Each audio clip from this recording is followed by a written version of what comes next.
wait for it to start. Hello, hello. Hey, yes, we are live. It works. Wow, it actually bleeding works. There's something for you, isn't it? So, yes, hello. Streaming. No one here, but I'm streaming. It's a start, I suppose. Oh boy, oh boy, oh boy. So, streaming Anno 2205. Yeah, I've been wanting to do streaming for quite a while now. I'm sure we'll have people filter in. I'm probably going to have at least one potential viewer. Beyond that, I really have no idea. So I'm just going to be treating this like a normal Let's Play. Ah, Zero is here. Yes, Zero. Hello. Hello, hello. Can you hear me? Is everything fine? Can you, like, hear? It's nice to have a viewer to know that I'm not... Everything's fine and you can hear all the sultry sounds of my smooth voice. And, well, there's probably not a huge amount of game audio. It's a bit quiet because I've got the music turned down because I don't want it to be... Music in this game can be a bit bombastic at times, so I didn't want it to be too loud. Everything okay? God only knows how much stream lag we're going to be getting. Seems just as good as my normal Let's Plays. That's fine, that's fine, that's fine, that's fine. Excellent. Well, I'm happy to hear that. Okay, well, I have a viewer, so I suppose I should get started. So, we'll start off a new game.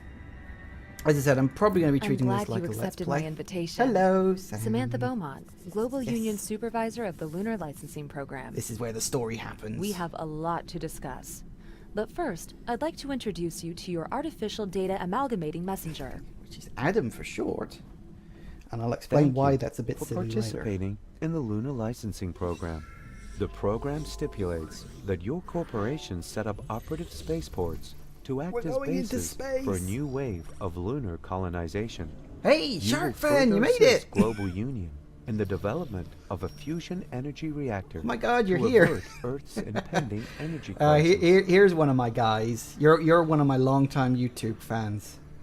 Officially, only mega corporations are you have been allowed subscribed to my channel for 7 I personally took a years. stand for you. That means you just have to survived sign in with your corporation my name. like 2-year hiatus where I didn't post anything because I had a crappy ass computer that I couldn't get to record anything. So thank you for sticking with me over the long haul, Shark Fan.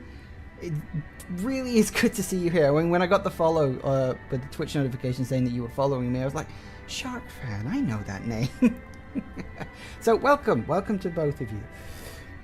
Okay, so if you didn't catch it during that sort of opening introduction, the basic idea is we're going to the moon to gather elements to generate a fusion reactor to power Earth.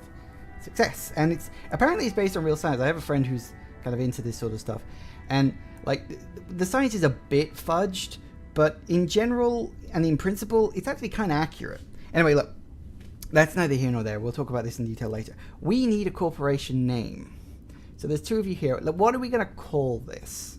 Because obviously this is the name that's going to be following us through the whole experience, however long it takes us. I don't specifically know if I'm going to take this game all the way through to the end on streams. I might do, I might not, depending on what you good people out there think. Going through everything, yes? All right, yeah, I won't rush you. She talks every 5 bleeding seconds. She never shuts up. Any suggestions for a corporation name? Because I did say that Shark Zero Incorporated. How about something a little less narcissistic? I had a feeling you were going to suggest something like that. I know you too well, Zero. Shark Zero. No. Yeah, I misread that at first. For a split second, I thought you said Sharknado. I was like, no, definitely not. We're not doing that. This is usually the part, actually, when I'm setting these things up that takes me the longest, because thinking of a good name for these things is bleeding hard. Like, you go through the obvious ones, like your username. Like, obviously, I've got a corporation called Oymon. I've got another one called just Oy for short. What are the other corporation names I got? I can't even remember now. I think I got one called Kronos. Because I was playing Chrono Trigger at the time and it seemed like a good idea. I got one called TARDIS because I was watching Doctor Who at the time. Don't want to be rude, but we have a tight schedule. I even had one called, it's called Wibble, which is just kind of my nonsense name that I use whenever I can't think of something. It's Wibble. Cosmopolis. Cosmopolis. Is that from something? That sounds like that's from something. Cosmopolis. I definitely... Is that from something? Now I need to wait for the lag to go by to get an answer. Could go with Cosmopolis, but that sounds... Is that from something? My wife made it up. Fair enough. I'd be surprised if it was. No. Unintuitive name. I think the last time I heard somebody say the word Cosmopolis was a comedian who was joking about London. Called it Cosmopolis. I can go with that. It means City of the Stars. Oh, but fair enough. Hey, actually, that kind of works. Oh my god, we have more people.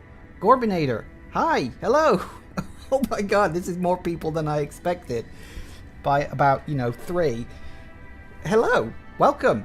Welcome. We've literally just got started. We haven't been doing this for too long. Nothing to ponder over long. Actually, I like I will start the same game.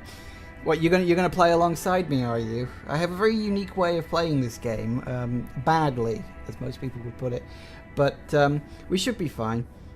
I like Cosmopolis, because City of the Stars is good, because we're going into space, so that works. So let's make it Cosmopolis. That works. Okay. Thanks, but I need to see your corporate logo as well. Do you guys have a preference on the logo? Because this is going to take... We're going to be here for at least 20 minutes before we actually get into the game. This is how long this sort of game setup actually takes. Because you carry all this information through. I think you can actually change your logo. In fact, I think you can change your corporation name once you actually get started. We got 2 pages of the things here. You got these ones here, and you got all this full page one. The nuke one I kind of like, and I like the dragon one up here. I've used that one a few times. The cat one's alright. Most of them are pretty sort of bland, sort of just generalized logos. I'm tempted towards the dragon one, and yeah, I mean, these ones are okay. The splat is kind of just a bit sort of... It exists. Something symmetrical. Well, some of them are symmetrical. Kind of most of them are in some respect. I mean, we could go with the sciencey one down here. Any preferences from the chat? One to the left of the piranha. This one? Going through everything, yeah, it looks yes. like rockets leaving the planet. Right, I think that's kind of you. the idea. One page 2. So you like that one or that one? Yeah, you see, this one looks more like rockets leaving the planet. I think that one's more direct. Yeah, just a carrot. There's one that's literally just a carrot. Because why wouldn't you have a carrot? Because I mean, it's a great vegetable. I love carrots. I think they're probably my favorite vegetable. So we could go with the carrot. Any consensus from the chat? Because we don't want to hang around on here too much. We've already been doing this for 10 minutes. We haven't even chosen a logo yet. So we should probably get choosing something. So any consensus from the chat? If not, I'll probably just pick one randomly. So we got to vote for Cosmopolis making Zootropolis in space. That's a sequel I'd like to see. It's called a hustle. You guys want the carrot? Okay, we'll do the carrot. Okay, fine. It's called a hustle. Why the hell not? My superiors at the Global Union had reservations about you. Level select. Basically, this is actually one of the interesting things. I want you high-grade territory for new corporate headquarters. This has changed a lot since the first incarnation of the game, because the game has had 3 paid DLCs and a whole bunch of free expansions as well. And originally, you could select this level, and this level as your starting places. These were the only 3 available to you. This one was then added as free DLC, and I believe these 2 were added in, I think it was called the Frontiers expansion, which was the 3rd paid expansion that they released. Which, as far as I could tell, I don't think that expansion was planned, because when this game came out, the fandom behind the Anno series bitched and moaned about every fucking little detail. Oh, the game has to run Uplay. Oh, the game doesn't have multiplayer. Oh, the game doesn't have this. The game doesn't have that. And just like, yeah, you don't have the 2 on the right. Yeah, if you don't have the Frontiers expansion, you won't get these 2 levels. I don't know if it even has the logos or anything like that.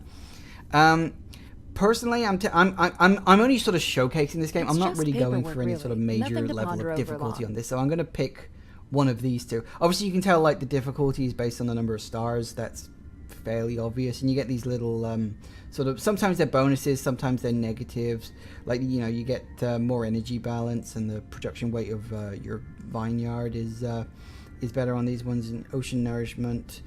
Production rate 10% on all coastal facilities, and in this one you get production rate is 20% on your desalinization plant. So I'm leaning towards one of these. You also get these little they're sector projects. Every single sector in the game, including the ones that aren't shown here, has a specific project, which is basically like a quest line you can follow within that sector.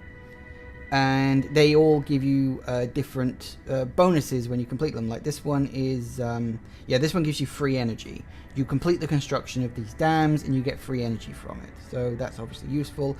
In this one, I believe you get a constant source of iridium, which is one of the special resources in the game. I'll go into more detail about that kind of stuff later. So I'm thinking either Warwick Basin or Wild Walker Bay. I could do Viridian Coves, but you get a very small starting area, and you have to wait quite a while before you can unlock the rest of the map. Of Warwick Basin and Wild Walker Bay, Warwick Basin is the one I would say, if you've not played this game before, because I like the treasure hunting idea. Yeah, they're basically just tiny little quests which combine to things like fetch quests. And if they're basically all variations of fetch quests, really, but you'll see when we actually get into it. If you've never played the game before, Warwick Basin is a great one to start off, because you get a nice, not huge starting area, but it's large enough. But then you can expand into a much larger area where you can really build a nice big city. So if you've never played the game before and you're playing it for the first time, Warwick Basin, definitely the one to go for. Wild Walker Bay is great because you get one gigantic area of the map. Wild Walker Bay is probably the biggest map in the whole game, I think, certainly in terms of area. But it can be kind of hard to control, because the larger your city gets, the more resources it needs, and eventually you reach a tipping point where the area is not able to produce enough resources to completely satisfy the area, depending on how big you end up building the city. I am tempted toward Wild Walker Bay, personally. It would be fun to be able to show you just how big that area is. That was not in the original one. This was added in a completely free DLC, which I think was a nice touch. Again, everyone bitched and moaned about the DLC in this game. Oh, it's not good enough. Oh, it's too expensive. It's like, for fuck's sake, guys, quit complaining and enjoy the fucking game. But that's neither here nor there. Any objections to Wild Walker Bay before I move on? Any objections at all? I'll just wait for the chat to catch up. I hope you enjoy me ranting. I'm going to be doing that quite a lot for this. I like ranting. I'm British. I complain naturally. It just, you know, when you're British, complaining is just easy. Okay, no? Okay. Let's go Wild Walker Bay. Almost there. We just have to negotiate Difficulty. the terms of your contract with Global Union. Funding conditions. Again, a veteran, I can't remember if that was part of a paid DLC. I think that was free. It's better than just staring blankly. Yeah, well, obviously I don't want too much dead air. There's going to be a bit of dead air while I'm waiting for the lag in the chat to catch up with this and that. So hopefully this will go well. Now, difficulty, I'm going to go for something along the lines of standard. I believe veteran difficulty was again added in a free patch because people complained the game was too easy. So they then added an even harder difficulty and said, here, have that. And this is the thing, you can complain about the way these guys have made Anno. They listened to the community. That was kind of the point of the third DLC, was to try to address some of the problems the community had come up with. Because when they originally released the Season Pass, there was only 2 DLCs in it. And then they released a third one, which was clearly an unplanned, sort of after-the-fact DLC. And we'll get into that when it goes. Anyway, we'll have a look at the advanced settings, because there's a lot of advanced settings here. One of the things I like about the way they do the settings in this is you can actually adjust your options here, and this bar up here will change. And obviously, Going through everything, yes. if you right, I won't rush take you. it far enough, eventually it upgrades your difficulty level. So you can actually tweak and adjust your difficulty, like, really specifically. I mean, most of these things speak for themselves. Like, provided workforce, it means you get more people per, like, housing building that you build. Good goods consumption, again, speaks for itself. Satisfaction impact, you get little icons saying if you need more information about this sort of stuff. So obviously satisfaction impact is the happier they are, the more money you get from them. So if you make them unhappy, you'll get less money. As I said, I'm only sort of showcasing this game. I'm not planning to play this on harder difficulty. Revenue plenty, emergency loans. I don't think I've ever had to actually use an emergency loan. Inactive cost, I don't think I need that. No. Construction refund, you know, how much of your resources you get back when you destroy something. Can you move buildings, yes or no? This one's actually easy because you can have it on, you can have it off, or you can have to pay money for it.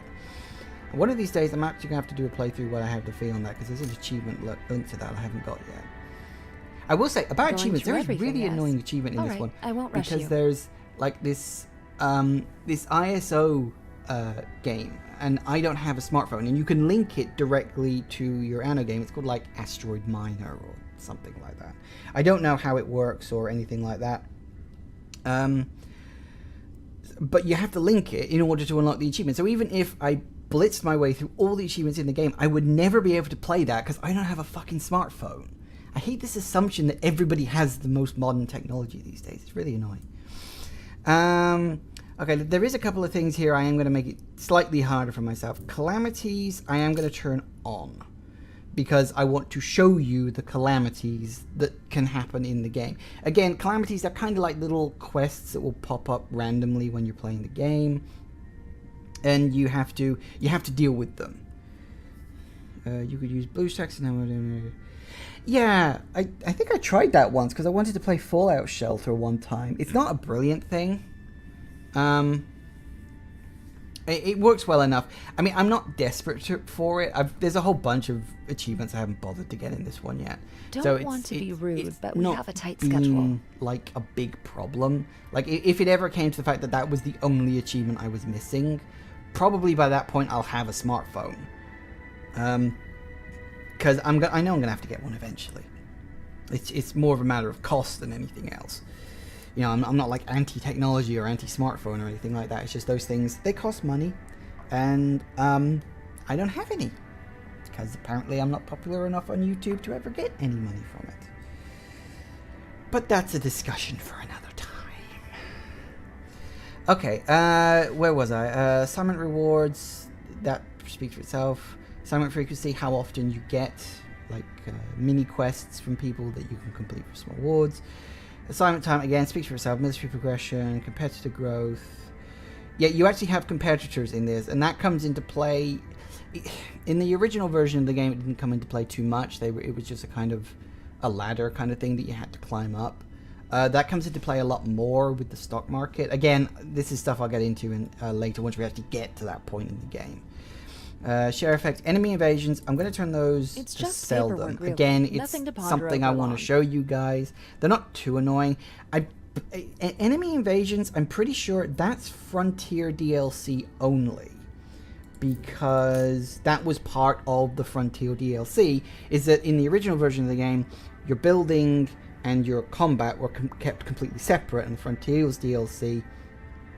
Yeah, I know, she's really fucking impatient, isn't she? She just, every like 30 seconds, she'll say, you know, I'm still waiting here. Like, I'm still here, guys. I'm still here. I'm here. Are you gonna notice me? Here. I'm here. Take your time, but don't take your time, because I'm on time here. We need to get going. And it's just like, yeah, she's really fucking impatient. Anyway, yeah, so enemy invasions, I'm pretty sure that's Frontiers DLC only. Here's the thing. If you do really well in the stock market, you get these things here. Turning them on seems to decrease the difficulty. I've never worked out what the fuck they actually do. But turning them on decreases the difficulty, so I'm going to turn them on anyway. And these things are just general things. I don't need the tutorial. Free camera, I believe that was added in the last patch. Because, again, people complained that you couldn't zoom the camera out enough. I'm like, what are you people complaining about? Stop it! Anyway, That's it. We're done. Let's go. Let's actually get started.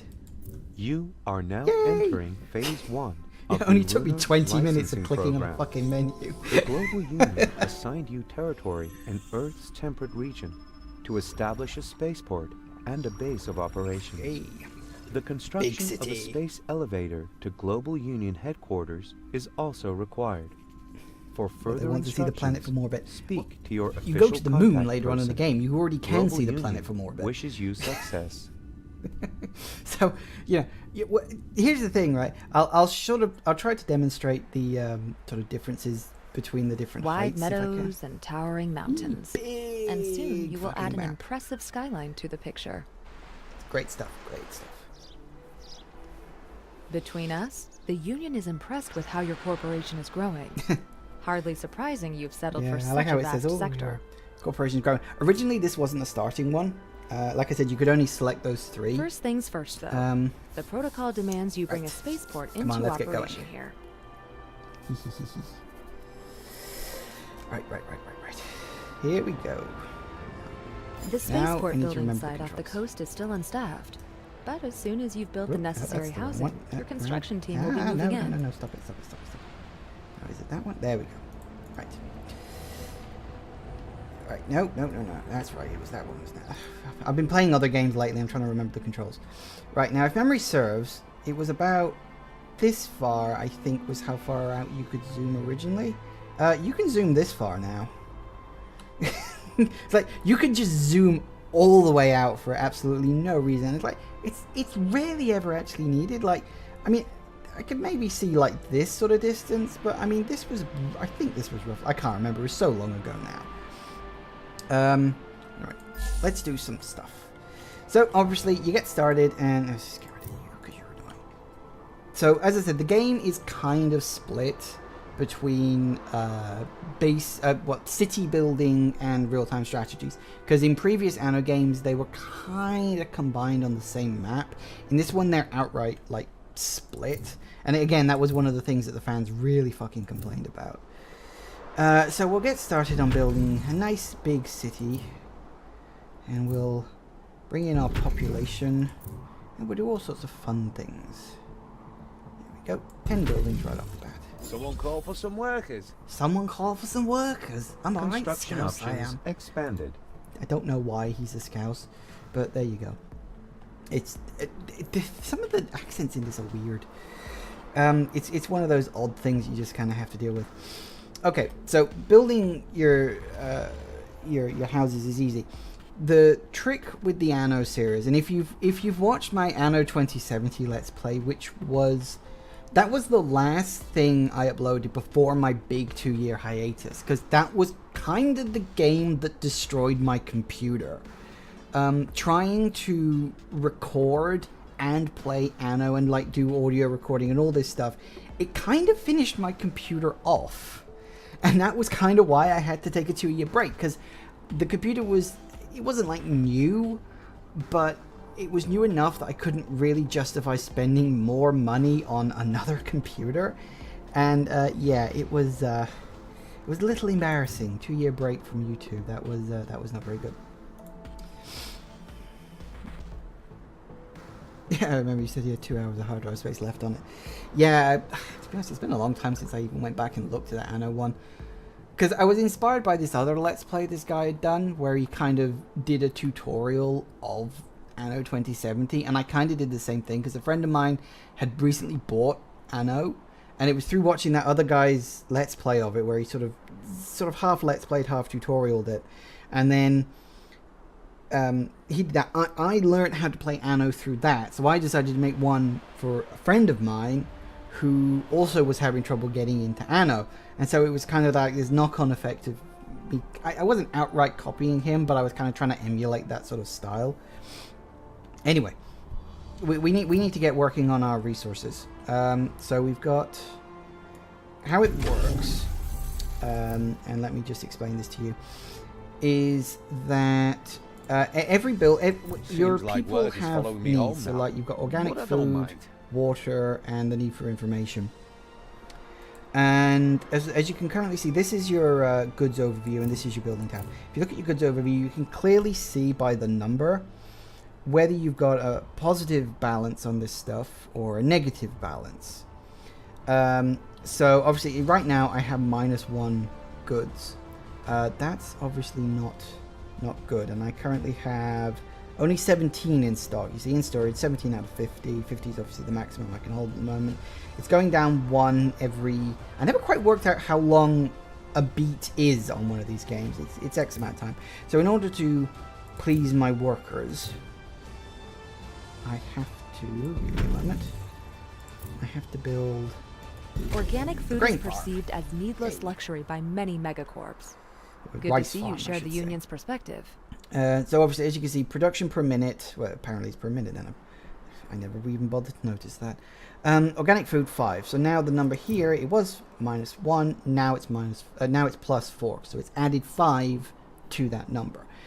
In Anno 2070, you weren't able to just see a straight up number like this. You had to actually watch the levels of stock in your warehouse and see if they were going up or down.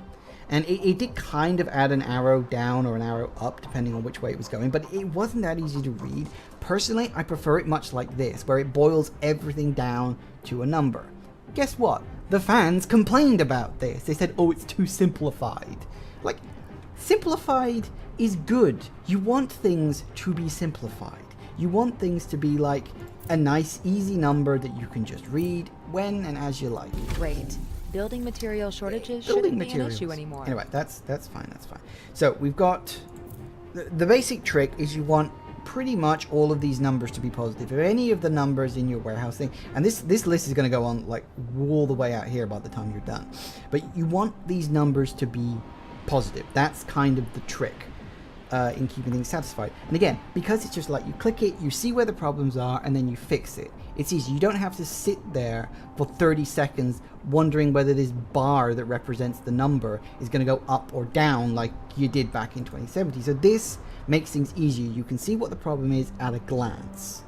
You know, people often say it's simplified. There's a difference between simplified and streamlined. You know, simplified means making things easy. Streamlined means making things easier. There's a difference. Now, you notice that I build the sunflower farm and the biopolymer factory. You may notice that up here at the top you've got a bunch of information as well. These are your biopolymers. You get a whole bunch of construction materials that go up here along the top of the screen. Sorry, screen's moving up because that's where my mouse is. And you use those to build buildings. So every one of these will cost you 1 biopolymer. So obviously you need a positive number on the biopolymer. At the moment it's coming in 10 per minute. So there you have it. It's 10 per minute. There you go. And new buildings are available because I've hit a population amount. So you can see these new buildings. You've got transportation center. I'll show you what that does later. And a wind farm. Let's build a wind farm because we're going to need power at some point. Yay, wind farm. Wind energy, because we're all eco. You can build all sorts of different things. It is mostly eco-related stuff. It's like because this is like a direct sequel in the world of Anno series. I don't know if there was ever a continuity between the earlier games, but I do feel that 2205 is a direct sort of sequel to 2070 because there's a lot of connections between the two games. Like you hear things about like the Eco Initiative and Global Trust, and all the characters and events from the previous game kind of did have an after effect. Like, you know, I think eventually the Eco characters ultimately won the war between Global Trust and what was the name of the... Oh god, I've forgotten now. Was it just the Eden Initiative? Yeah, it was the Eden Initiative, wasn't it? So yeah, they kind of ended up winning that battle, such as it is. So I built a bunch of houses, but fortunately that's only taken the number down by 3. So these things take time. And I will say that is one of the... yeah, it was the Eden Initiative, wasn't it? Thank you, Shark Fan. It is one of the things in this game. You will occasionally find yourself with nothing to do, but waiting for... the amount of things you have in stock to increase. Your construction crew is one of Yay. the first ready. Keep up the pace. Keep Your up the competitors pace. will try to catch up. Yay. So, For the next construction stage, Sure. you'll need qualified So, ground staff to operate now that we've the got more spaceport. people, because you can see the number of Make sure workers to that you adhere to have union directly standards affects while what you can providing the unlock. So required obviously you infrastructure. I think I needed 50 people to unlock that. And that one obviously you need 200. That one you need 1,500. We'll get to that much later on in the game. So you build the desalination plant, and that You need this provides desalination water. plant. These days, So it's again, the only it way to popped come up. by You know, you drinkable unlocked a water. new building. It said, "Oh, you've got a negative balance on this." Then you correct it by building the building. It's nice. It's simple. Corporation leveled up. Company Yay. trademarks grow in popularity. Yes, I should probably tell you about that. If you click up here, you can see that I have a corporation level of 2 right next to the carrots. I have 2 carrots apparently. No, it's my corporation level. It increases along with your population. So I got 134, 135, 6. It's slowly ticking its way up. When I hit 408 people, I'll level up a corporation. When you level up your corporation, you get these rewards. Like the amount of money I can store goes up by 100,000. So I think my limit now is 300,000. There you go. My limit is currently 300,000, and it's coming in at 600 and something. You can use 2 carrots to breed a pig. The pigs will come in later, and we will most certainly be breeding them for food. Is it pigs or was it cows? I think it was cows. Pigs, definitely pigs in Anno 2070.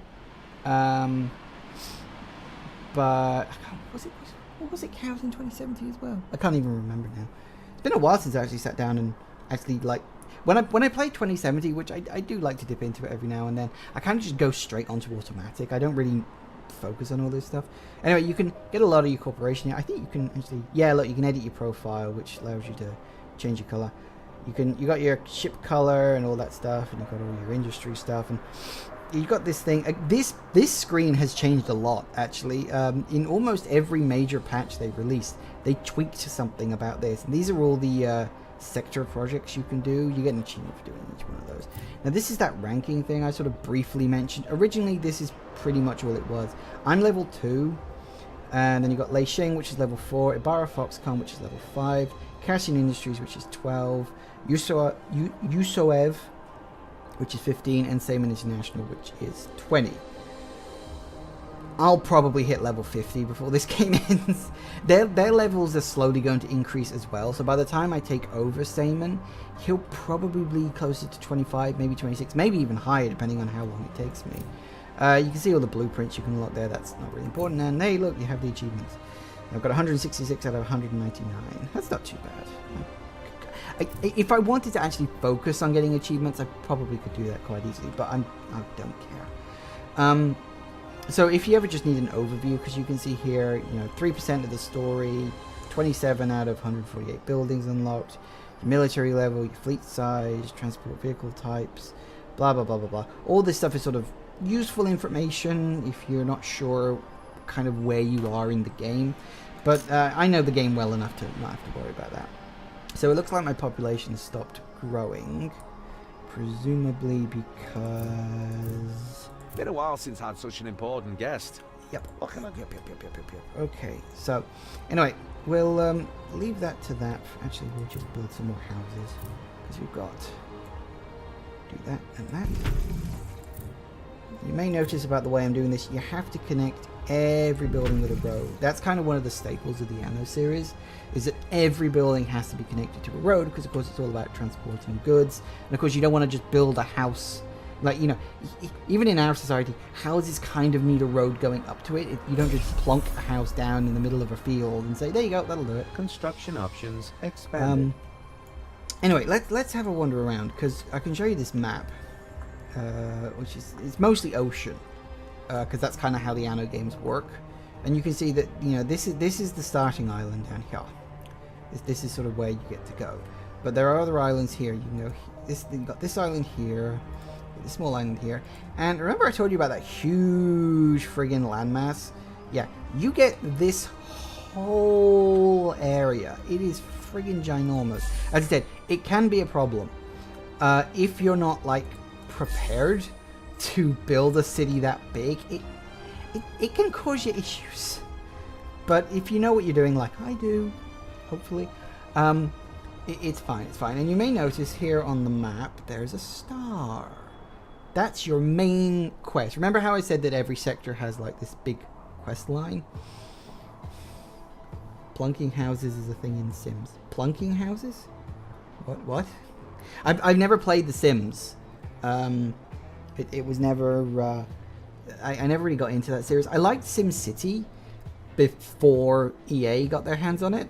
You know, back when it was it Maxis? What was the name of that company that had it before? I've forgotten now. But yeah, I like the oh, setting them down. Right, fair enough. Yeah, you just plonk. Oh, right, fair enough. You mean Sims is in simulator games? Yeah, okay, I get you. That's fine. That's fine. That's fine. Oh, excuse me. I need a quick drink. Ah, excellent. Right. So yeah, every sector has a sector quest line, as I told you about. Hi, Trenchcoat's my name. Trenchcoat. I figured out a plan. Maybe not all on the up Here's and the thing up about this Trenchcoat. thing, but it's Trenchcoat worth was a it. character Want in? from Anno 2070. I was going to say from the original game, then from Anno 2070, and he was this kind of. Ah, I go knew there away, was Nick, I'm not something interested. going on here. Yeah, Trenchcoat. Trenchcoat's in this game as well. Although technically he's dead. It's this kind of computer thing that thinks it's Picked up a whole Trenchcoat. bunch of interesting stuff. I can put your coordinates back onto my route. The thing is, I don't think they got the guy who did his voice to come back and... Take a look at this. In your place, I wouldn't pass up the opportunity. Sooner or later, we all gotta bite the grass, right? I do wonder if they actually got the guy to come in and get any more Take care of it. lines, because but a lot of don't the lines gab he about said it. are like directly from 2070, so I do wonder about that. But this is actually his ship. If you've played 2070, you will recognize this is the wreck of his ship. And if you zoom in, I don't know if you can hear the music well enough, but you can hear the Trenchcoat theme in the background. Just do. Anyway, that's neither here nor there. It's kind of a bit of fan service, and it was one of the big things that they said for the Wild Walker Bay, which, as I said, it was free, so that was nice of them. Anyway, this is his thing. Great. Yay! And you can take care of this here, too. And this is what I mean about the step line. As you can see, it says step 2 of 6, and you have to just complete the little quest. Once you complete all 6. That's like stage 1 of the sector challenge, and then there's stage 2, and then stage 3. And every sector has one of these quest lines that is made up of these 3 parts. And I think it's like, I can't remember the number of quests. I want to say it's 5, 6, and 7, but obviously this one has 6. It does vary depending on which particular quest you're doing. So as you can see, you have to attach the sensor drone to your command ship, follow the drone signal to collect the scattered wreckage parts, and then bring the objects to the warehouse. So this is a very common type of quest. You know, you just have to as I said, fortunately I'm holding the plus button now and speeding time up. Docking successful. Docking successful. Right, so we're going in this direction, so we have to follow that little blinking light around the sensor drone. I believe we're going over in this direction. Full speed ahead. Objective reached. Yay! There we Container loaded. just Roger. go around here. They're very Object simple quests. successfully detected. Cargo gathered. Coordinates confirmed. Where's the next one? Come Object location found. Cargo gathered. on. It's always a good idea to spend a bit of time. Object location found. You know, if you're waiting Cargo for something to gathered. happen, to just spend a bit of time and do some of these little side quests, because there's no reason not to. You only get positives, and it's a good idea to sort of waste time. I feel like that's kind of how this game is designed. It's like you set something up somewhere, and it's going to take time, but while that's Perfect. doing that, you can go Except off for and the do fact that the other situation things. has now changed. And I feel like that was kind of the design ethos. So you're kind of like juggling a lot of different things. You know, you set one thing in motion, you leave it running, you go do something else, then you leave that running. Maybe you can find a third thing, or the first thing will be done. And so you have to kind of divide your attention between all these different things. It's kind of like proper management. which is, makes sense really, because it's a simulation game. You're supposed to be managing an entire corporation, so you've got to have a lot of plates spinning. Right, so we need workforce balance. Right, okay, now workforce, that's going to take a while to show up, probably. Because the workforce is the number of people you have in your sector minus the number of people who actually have a job. For instance, I don't know if it says, yeah, look, this one has a workforce of 15. So you need the minimum of 15 people to keep that building running. So that's so my population it's about 280 now. And my workforce is 260. Because I don't actually have that many buildings with a maintenance workforce. I think the maintenance workforce is a little over that, actually. Oh yeah, look, you get 100 free from the warehouse. That would be why. So there's the 100 difference. So you got your employees, you get 100 free from the warehouse, and I've got a maintenance cost of 125, which gives me my final figure on that. And maintenance, juggling, and then you've got your energy output. Obviously, you don't want that to go into negative, and then your logistics. If you actually zoom way in, whoa, too fast. These are your little these are your logistic things, and warehouses like this is your sort of your distribution warehouse, and your transportation centers act as sort of hubs for those vehicles, and they ferry things backwards and forwards. So like this one's obviously going to the rice farm. The one up here has gone to the desalination plant. And again, this was one of the things that was not automatic in 2070, was that oh god, my voice is starting to go already. I've only been doing this at 45 minutes. I'm not used to talking this much. This is one of the things that's going to be trickier about live streaming. I'm not a talkative person by nature, and my voice very easily gives out. So anyway, where are we off with the thing? So going to popular. We have to build one of these. Yes. Build an infra. A broad range of information services. This will enable your employees to develop their interests as well as their skills. So obviously that supplies 10 points of information, I guess, to your citizens, and there's 4 left because all these guys are numbing up 6 points of that. And look, you can then upgrade them. They have the arrows of increased populationness. Something like that. I don't know, it's not really important. And this is actually one of the nice little improvements, is that in the previous game you had to select the building and then press U in order to upgrade it. In this one, you can just blanket upgrade everything.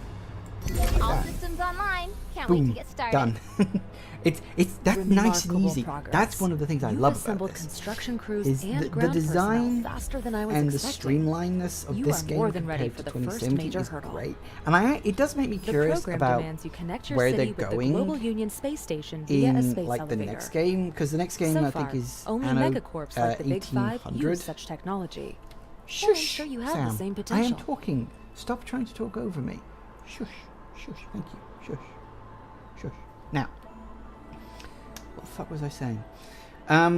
Yeah, Anno 1800 is the next game in the series. Actually, is anyone in the chat interestingly, do you know the secret of the year dates of the Anno games? Like, you've got Anno 2070.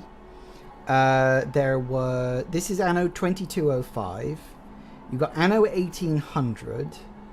And the previous game to 2070 was 1404. I think there was a 1701 as well. I can't remember the dates of all of them. I think there was 1701 and 1602. And there's actually a secret to the numbers. If you know it, it's completely arbitrary. I've no idea why they've done it, but it's one of those like little consistent.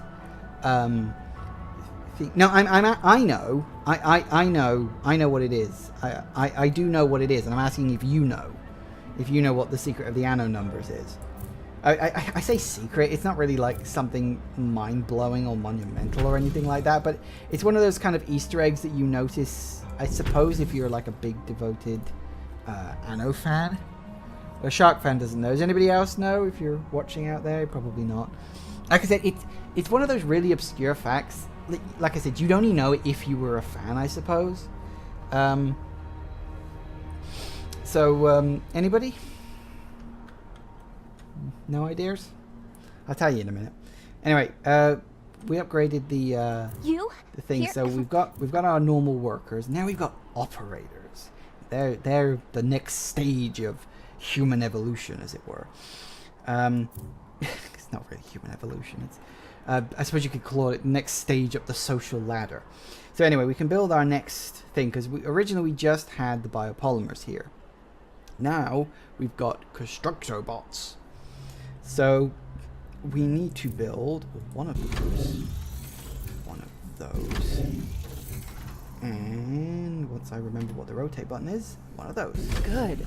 You've gathered the components needed for the elevator. Success! Only the elevator cable requires special Unfortunately, we are materials now you low can't on power. produce. But I arranged for a delivery.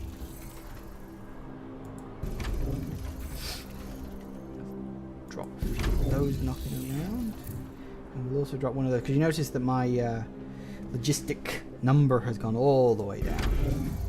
So we'll do that. Doesn't affect anything yet, but obviously if I build more buildings, then it'll start affecting things. So where are we actually at in terms of... So we need more operators, and we need to produce the vitamin drink.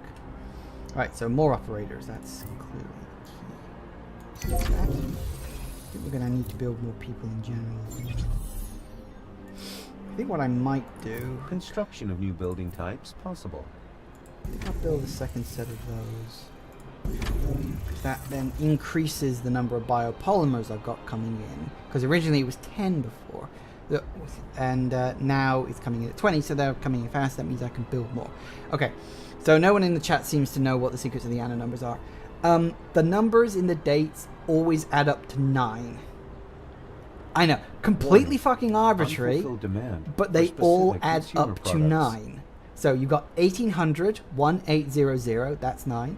2205, 2205, that's 9. 2070, 2070, that's 9. And like I said, I think you had like, what was it, 1602 or whatever it was. And you had the 1404, 1404, you know, 4 is 8, plus 1 is 9. They all add up to 9. I don't know why. It really is what, it doesn't change your life knowing that. 1404, 1503, 1602, 1701, 2070, 2205. Yeah, thank you for that. Looking that up, Zero. Saved me having to do it. Yeah, I don't know why they particularly made that decision. They just did. But like I said, it doesn't change your life knowing it. But it's just like, oh, that's kind of nice. That's kind of interesting attention to detail. Maybe the creator has an obsession with the number 9. That is entirely possible, Shark fan. Or maybe they're planning 9 games in the Anno series. Probably not. Originally, I actually thought, when I first saw that and looked at the numbers, I wondered if it was because, like, they were giving the last number as the number in the series it was. So I think the first one was 1701. And then 1602, but then of course 2070 doesn't have a last number; it's just a 0. So that theory of mine fell by the wayside. Anyway, we need. Oh dear, we're low on stuff. See, look at this. I was too busy talking to you, and my organic food supply is now run down. First game was 1602. Was it? Oh, that's my mistake. I can't remember the order of these things. Okay, now we need. Because apparently that's the sort of thing we do. A clever move, seeing to your staff's good health. Benefits like that And make now you a we're more low on- attractive employer. Oh, that as well now. You're always juggling these things, like you build something in order to satisfy one need, and then instantly another need pops up in its place, and always juggling things. But that's just kind of how it goes in these games, you know. So everything's in the positive. Everything except water, which is at flat 0. There's a couple of things it's okay to keep at like low numbers, but for the most part you're going to want everything as high as you can into the positive areas. One of those. It does get to a bit of a juggling thing with these things. Eventually you'll unlock the ability to, rather than just build a new building, you can add modules to a building. which increases its productivity more than just building, you know, 1 building, 2 buildings, 3 buildings. So you build 1 building, then add in all its modules before you build the second building. You have to do the first combat area to unlock that first. Obviously, we've not gotten that far. We're close, but we haven't quite gotten there yet. So let's do that, because we need 1,000 of these guys, and we've currently only got just shy of 500. Kind of like some of the buildings in 2070. Yeah, some of the buildings in 2070 had an area of effect, like the wind turbines. They had an area of effect that you couldn't do. No, wait, I wasn't talking about the area of effect. What the hell was I talking about? I was talking about the modules. Yes, that's right. Could you add modules to buildings in 2070? I thought they just had straight up. Oh, well, yes, I see what you're talking about. Yes, the in 2070 when you built a building, it then had all the little production modules. It is a bit like that, only in this one it's like you get 100% straight off, and then you increase it past 100%. Whereas in 2070 you had to build like 5 modules in order to just get that 100%. Because I mean, this is supposed to be set like 200-ish years in the future, and so everything has been like streamlined. Everything is more efficient, and whilst you can still increase its efficiency, you know, you have to work extra for that, but 100% efficiency is now much easier because technology is better. And that was actually one of the things I argued about the streamlined nature of how everything runs. It's set in the future. Of course everything is streamlined and easier to read in the future, because that's what we do. That's why we develop better technology. You know, we do all that stuff to make our lives easier. So rather than having to sit there for 30 seconds and watching like some numbers go up or down depending on what your stock is doing, you can just click a button, say, yep, all the numbers are good, yep, I'm fine, the future is awesome. And that's what you do. You know, that's just kind of how it works in the future, because yeah, like I said, the future's fucking awesome. So we need to keep building these guys.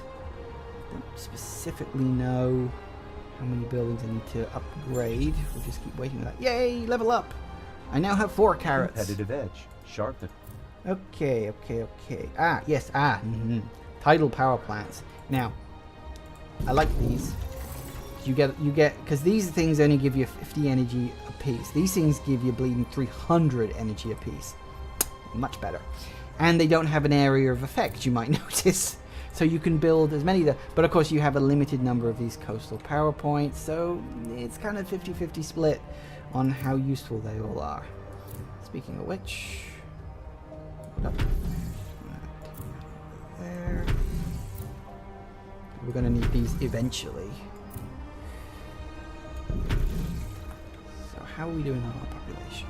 825. It's stalled. No, we need more. Nope, only that. Okay. And then eventually you run out of, because you always have to have like a minimum lower population living anywhere else that you can then upgrade into the next one. So eventually you'll sort of run out of people.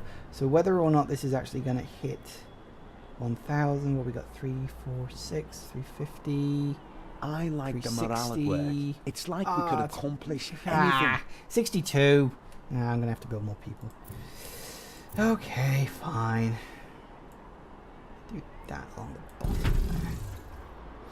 And then we can upgrade more. Your technicians are ready. Yes! Start the elevator construction once all other requirements are met. We're gonna wait John before we do Rafferty that. is already heading here with the special material deliveries. John Rafferty. That guy's weird. Yeah, so we're just going to hold off on that and just double check that everything's fine. I may also have a small break to go to the bathroom in a moment, if you don't mind. That's the difference between doing a Let's Play and doing a live stream. In a Let's Play, I can just take a break every 20 minutes. Speaking of Let's Playing, actually, while I got you here, you guys been enjoying my videos? Because I've been struggling with YouTube, or should I say I've been struggling against YouTube for a while now. It's one of the reasons I've decided to start streaming on Twitch, because like YouTube is a dick. Like you either Yes, remind you must continuously stream. Yeah, well, tough. I'm not doing that. I won't pause it. I'll just leave it idling, and you can, I don't know, stare at the beautiful city or something. You can watch the people working. You can zoom in and see all the robots moving around. You see, they are all robots. I can promise you that. There are some people here. You can see all the robots.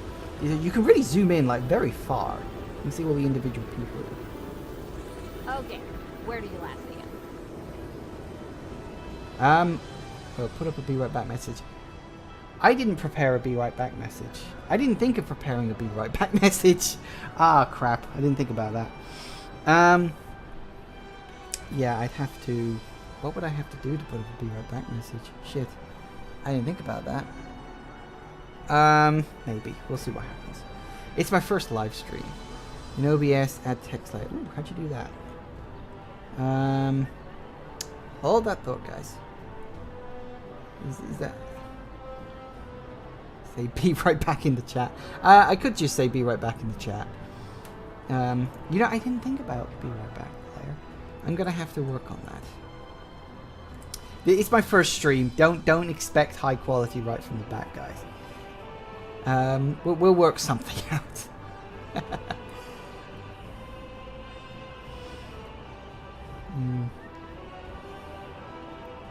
You know, I actually just checked my viewer list. There are 7 people watching this now. That's actually pretty awesome.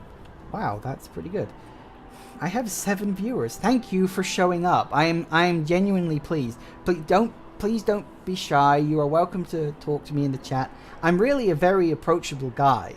And it's like, this isn't like a stream where there are like thousands of people and you have to like just hope that Senpai notices you. Trust me, I'll read whatever you post.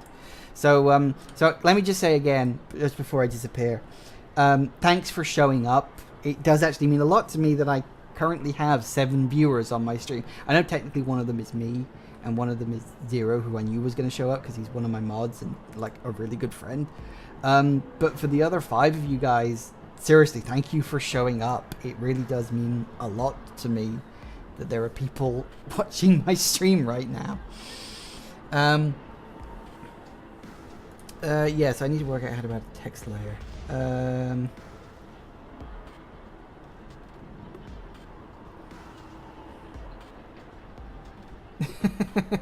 Try typing in Geek and Sundry's chat when Critical Role is going. I'll have to take your word for on that. I have no idea who those guys are, but I'm assuming they're like a really big streamer on Twitch or something like that. Let's see. Can we add a text layer? Is it that? Oh, add text.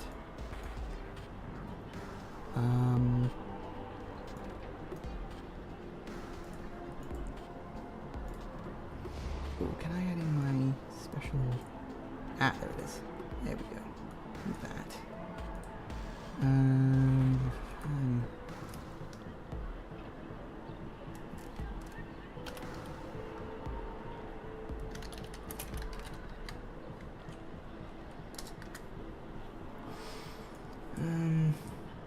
Oh, that ain't it.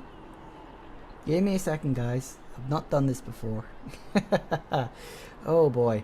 Let's go with that. That looks like a nice color. Ooh, no, that looks fucking horrible. No, that does not look like a nice color. If I do that, and if I then make it red could be good. Any color preferences? I wanted to do blue, but the blue ended up being a bit violent. I see, now that looks just boring. Sorry if this is boring, I'm just trying to work this stuff out. I've never done this before. It's my first stream. Please, for the love of God, bear with me. That might be good. Ah, there's the alignment. That's what I'm looking for. Yeah, that could work.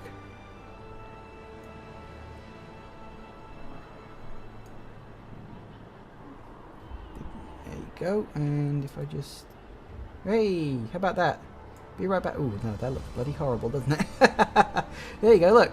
Be right back. You can barely fucking see it. So let's try that again. Let's turn the opacity up a bit. There. Nope, that still looks fucking horrible. Okay. Technology. Who knows, maybe saying be right back will actually friggin' mean something in a minute. Let's just make it bloody white. Fuck it. Can you read that? If I move the screen. There. There, look, you could read that. Put it over the green. Yeah, how's that? If I just shrink that down. There, be right back. It works! Hey, look, technology! I'm smart. I can work things out. Oh, God.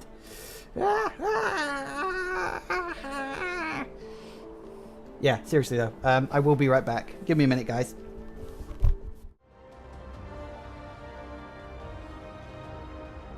Lost it? Are you kidding me? I never had it in the first place. Right, that works. Nice. Nice, nice, nice, nice. Hey, successful, successful, successful. Right. Hey, how about that? You see, I'm learning as we go. Isn't it great? It's so entertaining. Right. Yeah, technology. I will say that is one of your funnier gags, Zero. Right. What the fuck was I doing? That's right. Yes, we were about to upgrade the space elevator, and I was going to explain to you why that is not necessarily an amazing thing. See, this is the thing. So far, the game has been pretty light. And I remember the first time I played it, it was like, oh, yay, we're going to the moon, we're going to the moon. No, that's not what I'm looking for.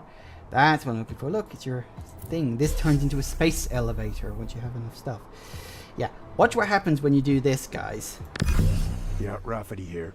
Miss Bowman assigned me to ensure the transport's safety. Approaching your sector, over.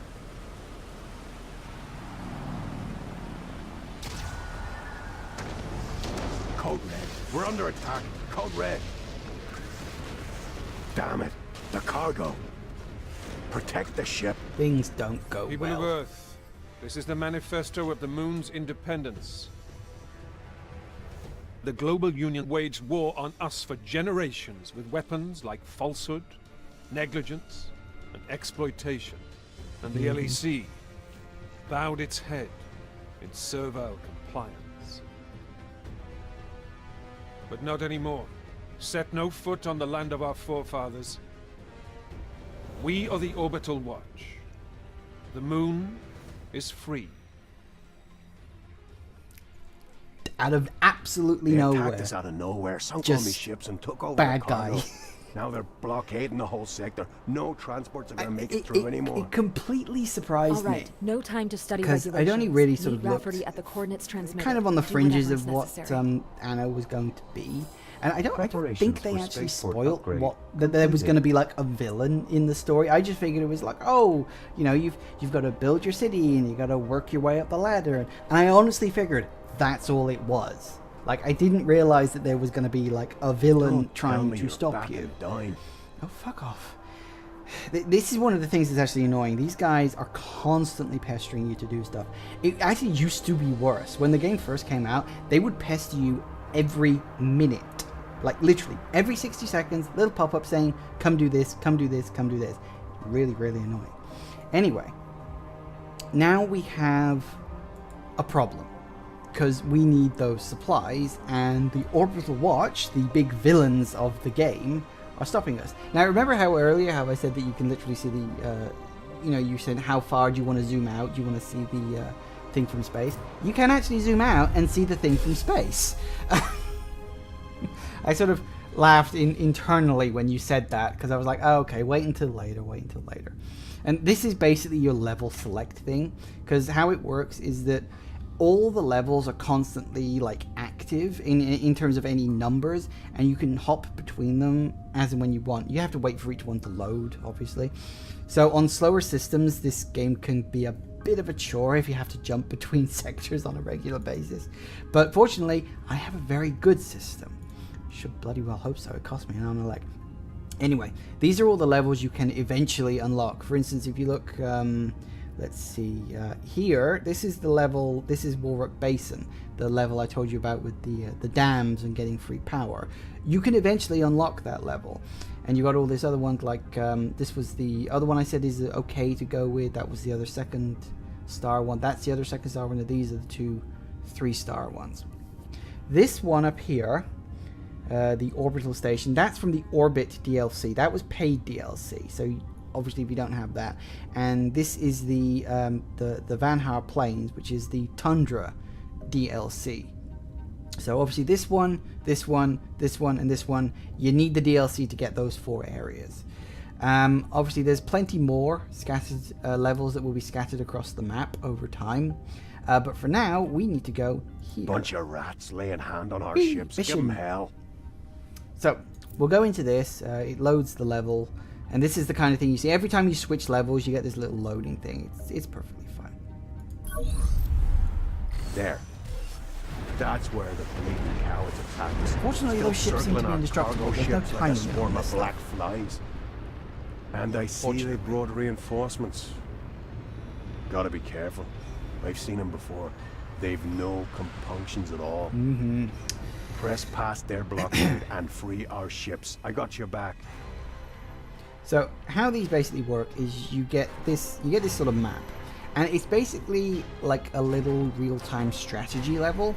It plays sort of very Command and Conquer-ish in terms of how it works. You get your ships, and you order them around, and they blow things up, they'll destroy things. It's very good, it's very fun. Obviously I'm playing this on the easiest difficulty level at the moment. As the game goes on and your ships and your fleet slowly get better, you can slowly upgrade to harder difficulty levels where you get more resources. So you just sort of wander around and destroy ships as and when needed. And you just do that. It's actually very simple. And the thing is, these missions are completely optional. If all you want to do is focus on building your city and not doing any of this real-time strategy stuff, you can. That's the option. You can just turn off enemy invasions when you're starting the game. And you can avoid these levels, except this one. This one is the only one. For some reason, you are forced to play this level. I think it's mostly just a story-based thing, but it's made very easy because this guy, this is the John Rafferty character I told you about. His ship is completely invulnerable, and it follows your ships around and heals them. So, although you know, if you're not really into real-time strategy-related stuff, it makes it very easy. It's borderline impossible to actually lose this. I won't say it's completely impossible. I'm sure somebody... yeah, probably just to get you used to combat. I would probably say that's very true. I mean, to be perfectly honest, I kind of like these levels. I mean, I'm not saying they're like amazing or anything like that. They are very basic in terms of like real-time strategy levels. You know, you move around, you click things, and things blow up. They are very basic. But they're fun. And you may notice that I'm running around destroying everything, even though that's not actually my goal. The main reason I'm destroying everything is because you get resources out of it. Come on, heal me up, please. Thank you. You get these resources. You may notice it's dropping iridium and graphene. Battle stations. These are your like special resources that are necessary to build. Well, the original. See, this is the thing. What they build has changed like a lot over the course of the various versions of this game.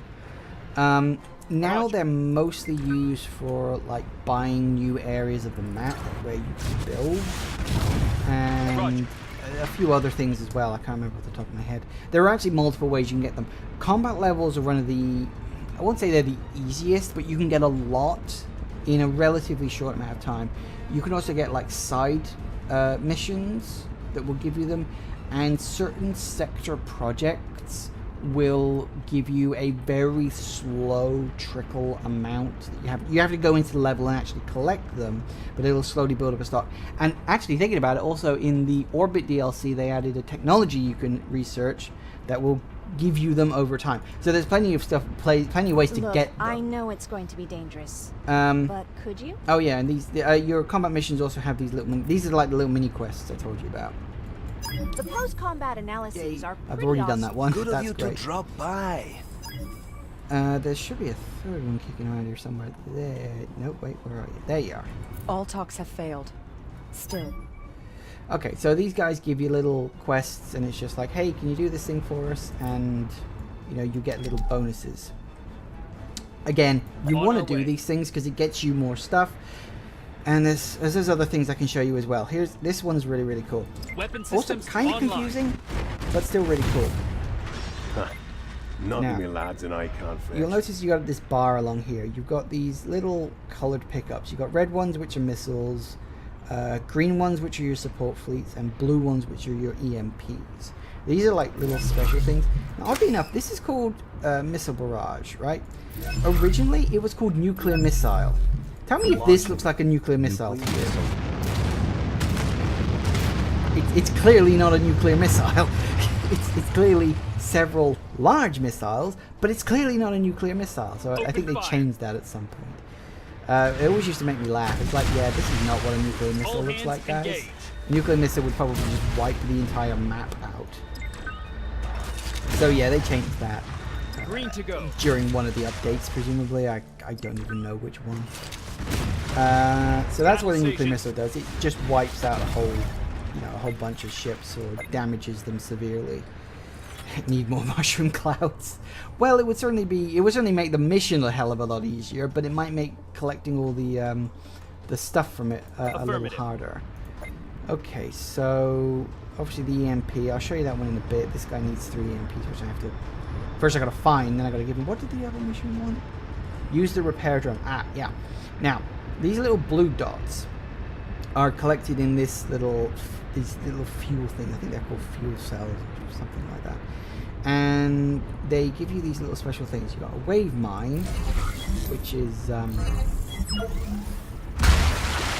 Open fire. It's a tiny little explosion. Doesn't do much damage, but it pushes ships Nothing me lads and I away. can't fix. You can drop nukes in Star Crest as one of the single strongest attacks in the game. Yeah, it's not that strong in this one. On our way. Yeah, it just kind of is. So that's like I said, they're not actually nukes in this one. Unloading finished. Old Nick knew you'd take care of it. No one messes with you much, Way, do like I they? said, you just want to do these things. It just makes things much, much easier for yourself. More resources, more this, All that, hands the other. engaged. This is a kinetic shield. Directing Do power that. to shield. And it's literally pretty much what it says. It's a Open shield. fire. You just protect your ships for a couple Clear of for minutes. action. Again, once you don't have John Rafferty on your back, obviously you're going to want to use Battle things like that because it station. can get pretty tricky, especially on the harder difficulty levels. And of course, the repair drone, Self-repair. it Running. repairs you. Which, On our again, when you don't have John Rafferty, who's having your back, that comes in really, really, really Full handy. speed ahead. And I have to use it. Ah, there you go. I knew there was a submarine. We've got to use that 5 Self-repair. times anyway, so we Running. might as well just keep using it even if we don't bleeding well need to. We have to use it 5 times for the quest. Weapon systems online. So yeah, it's very simple. Like I said, a lot of people Don't compare worry, it to my like drones will fix that. Command and Conquer, which is a fair approximation, I think. Whether you see that as being a positive thing or a negative thing, I suppose is open to debate. All I mean, hands engaged. I like Command and Conquer. Well, I like the earlier Command and Conquer. Big fan of Red Alert Green to 2. go. Red Alert 2 is my jam. I do sometimes consider doing a Let's Play of that, but the game is so old. It's like, it doesn't run that well. Coordinates confirmed. On modern systems, it's a little finicky, and the resolution that you can play at Here is they terrible. come. And to the best of my knowledge, there's no real way to play in window mode, which is unfortunate. Battle stations. They're attacking. Because I love Red Alert 2. I think it's a great game. I like all of the Command and Conquer. I think they kind of lost it after Generals.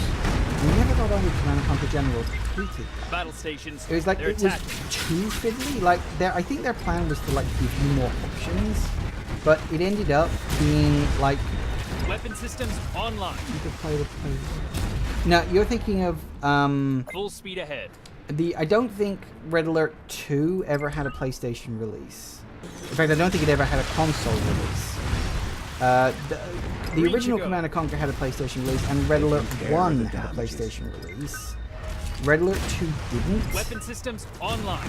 And yes, I mean, I suppose I could play the PlayStation version Roger. if I was that desperate in playing the Command & Conquer games. I'm not that desperate, truth be told. I mean, I like them. On our way. They're fun. So much Hey, there we go. dedication. Okay, so we're almost Battle finished stations. wiping out all of the enemy ships and all that jazz. Obviously, you want to wander Green to around go. because the more of these things you destroy, the more things like the iridium and the graphene you get. And, Roger. you know, in the earlier part of the games at least, they can be a little hard to get hold of. You will usually find yourself sort of struggling to On get our them. way. Not in like a bad way. Anyway, these are the ships you actually have to kill. So I'll show you, check this out. So you've got an EMP. Pretty much speaks for itself. You just zap things, it damages them a little and stops them from attacking. You've got your support fleet, Target acquired. which just brings up little submarines, which you may notice look just like submarines from You're under 2017. attack. Which I think is a nice little touch. I got it just about right.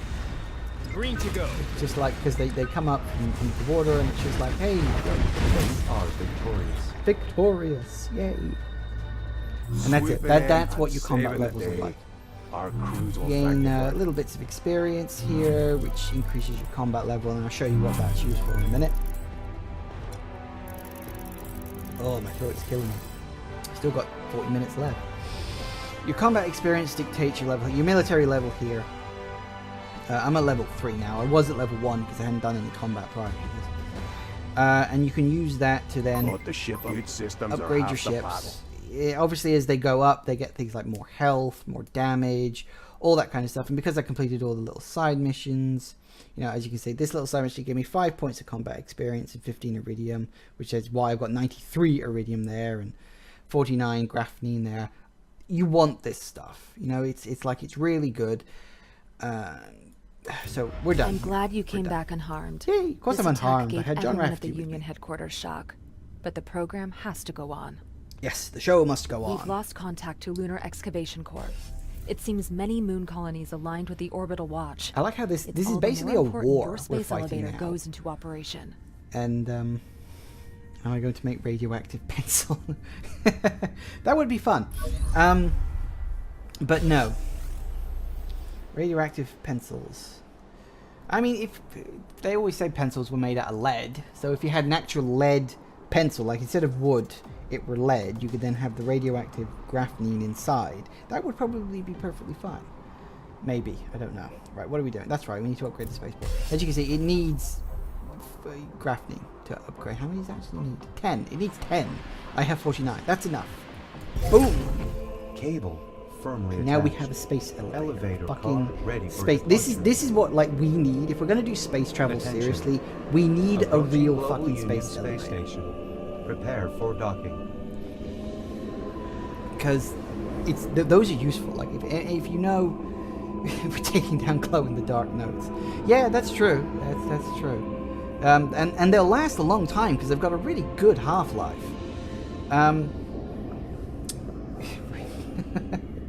God, what the hell am I saying? Congratulations!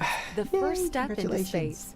All purviews of the global economy are now accessible Here's the for weird you. thing. Here's the weird thing. Phase 2 of the Lunar Just Licensing something- Program this starts now. space elevator, it does go all the way up. I'm way and too you can, old for like, really- adventures like that. Gotta pass next time. it just goes so you up, better make sure which you is, got a you know, decent nice battle attention to fleet. detail, I Stop suppose. by the dockyard if you want any ships built or revamped on that. But here's one of my sort of sticking points in it. You can build a space elevator. In fact, you have to build a space elevator in every area of the map, and they all connect to the same tiny little space station. Just want to take In you the back to here. Arctic, all If your you imagine actions will all fall of under the these little supervision places of the around Arctic here, all of custodians. these Let's have a levels look at their having territory. a space elevator connecting to that space station there. Anybody else finding that a little hard to swallow? Or is that just me? Right, what are we doing? Oh, that's right, we're off to the Arctic now. Do I want to jump straight into the Arctic or should... Yeah, actually, I'll show you guys the Arctic. Why not? And so this is the point. These levels here, these are temperate. You got the tundra and the orbit ones here, but those, as I said, those are DOC. These are the temperate levels. Now up here we have Arctic levels, and later on we will have moon levels. Some of... Ah, see? She shut up this time. That's nice. Okay, starting sector. In terms of the starting sector, I've never had a preference. They kind of all have their pros and cons. If I had to pick one, I would probably go for the Ikuma Glacier. The level itself is pretty decent. You get some nice... I mean, you get a lot of medium-sized areas. You don't get any, like, really large ones. I think you get the larger ones in the King Gate Protectorate. I had to pause to pronounce that then. And then you got Akiya Flows, Ikuma Glacier, and the King Gate Protectorate. I think that's how it's pronounced. Don't quote me on it. I'm probably going to go for this one. The main reason is it has the project for rare materials. This is one of those projects I told you about where... ignore the siren outside my house. Happens every once in a while. It's one of the projects that allows you to get one of these things, because you got the iridium and you've got the graphene. There's another Some of your rivals have financial problems in their sectors. Maybe you can renegotiate the usage rights, if you get my drift. Right. So yeah, I think I'm going to go for this one. Unless there are any objections in the chat. If any of you guys specifically want me to go for another one. In fact, you know what? I'm not even going to bother waiting for that. Let's just do this.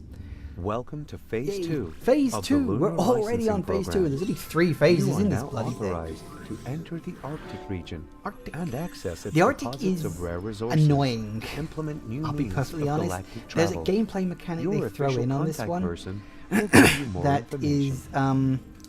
is irritating. It's okay. It's not irritating. It's fiddly, especially when you first start it. It can be really, really fiddly. You'll see why. Here we go. Ice and snow. A rare sight nowadays. Yes. One you owe to the custodian's fucked up climate the world in the stabilization last game. technology. I'm Dr. Howard Young. I speak for the Arctic Custodians. First, allow me to be clear. We expect you to abide by our directives at all times. The Arctic ecosystem is very delicate. Yep. And Respect these 100% rules and we'll get artificial. along just fine. And I'll explain to you why it's 100% artificial. I think it's the idea that after the events of 2070, there were like no Arctic places left on the planet. Not 'cause exactly global a warm warming had just welcome, melted but them all. let's just proceed So with at phase some 2. point after We need that, Arctic resources for rocket construction, so we have to establish a base of operations on one of these islands. There we go. That's not quite right. Hold up. Nope. No, that's the wrong button. There we go. Ah, there we go. So which way do we usually like to set up shop? But one of the... Yeah, so after the events of 2070, the Arctic ice had completely melted. They actually set up climate stabilization control things, which are these things. Any careless touch of a button could lead to a disaster. You better go. And I don't know how they work. It's not explained, but yeah. Set up your new location wherever you want. All of the islands are suitable. Yeah, I think I usually. I hope this helps you. On our way. Yeah, I know how you move the fucking ship, woman. Really. Let me drive. These systems are half the battle. Honestly. Yo. Sorry my All these colleagues are people kinda want giving my me attention. Go Billy away. Jorgensen, nice to meet you. I run a trading He's post fine. here, but business, yeah, just consider dropping Yeah, by, hashtag okay? woman drivers. Look, you just have to click up it. Look, let me drive. If you build a distribution center here, I can officially sign the island over to you. Haha. With the acquisition of this island, you earned the mining rights for this area. The Arctic Custodians will watch you like a hawk from now on. I'm sure they will. Their directives are strict, but you should adhere to them while building up your basic infrastructure. And this The is heating standards alone will be a kind of challenge. what I mean about it being annoying. You see, all the buildings, or at least, excuse me, my voice is going a bit. All the buildings in the Arctic either need or produce heat, like temperature. So if you click on this building, the orange circle is what is okay in terms of like temperature, which is really annoying because it means you can only build so much in any given space. Thanks, very livable, if you don't mind the cold. And it's not a terrible mechanic, but it's really fiddly.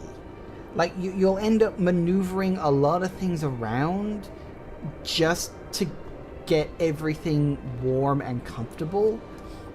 I mean, I don't know, maybe I play it differently to how the games designers, like, envisioned it, or something like that. I'm honestly not sure. I mean, that's possible, I suppose. Anyway.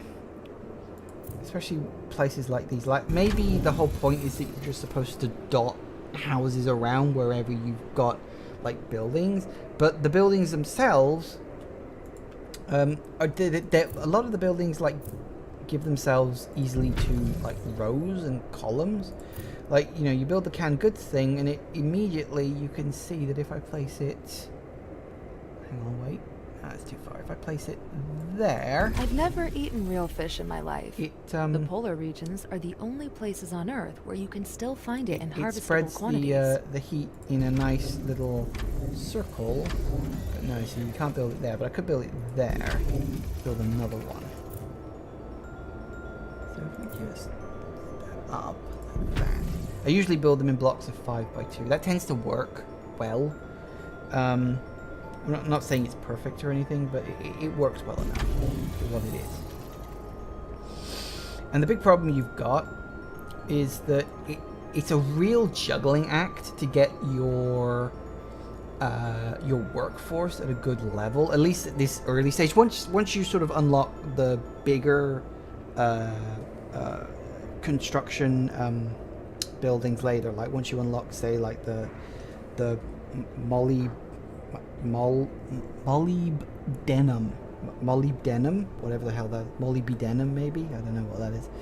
Once you unlock things like that and the neuromodule, they have a much larger, like, heat area of effect, so it's a little easier to sort of game the mechanics once you get those, but of course you've got to build your way up to those first. So it does make the starting part kind of annoying.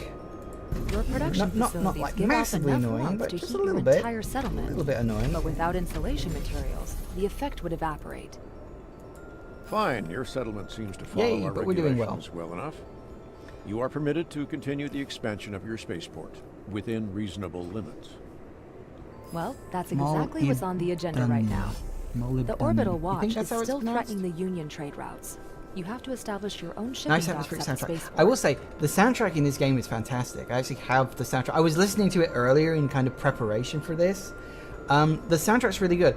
I can turn the music up if you want. I've kind of got it at like a half volume at the moment because obviously I didn't want it like too loud. Some of the tracks can be pretty bombastic. And, you know, there's nothing wrong with that when you're playing it by yourself, but obviously I didn't want them to, like, drown out my voice too much. So I kind of had them sort of slightly turned down. But I can turn it up if you really want. But, yeah, I would recommend the Anno music in this game is really, really good. It's a very good soundtrack. I mean, if you're into that, you know, if you like that kind of music. Which is, of course, entirely questionable. Have we got enough? We do not have enough canned fish.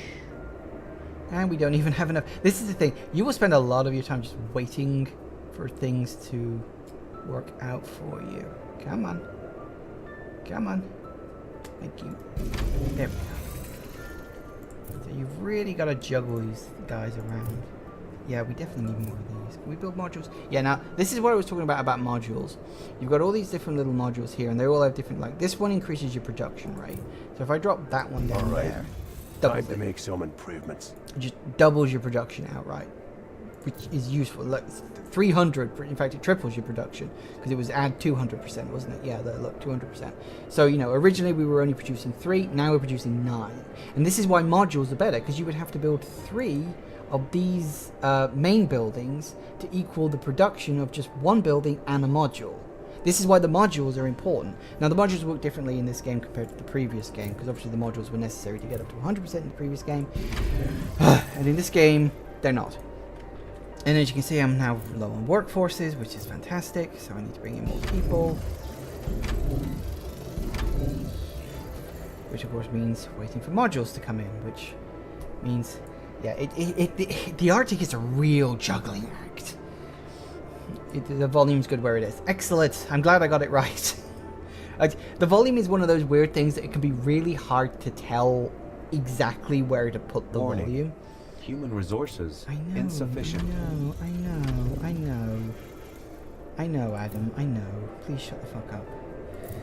And let me. Secret military information. Thought you might want to chip in.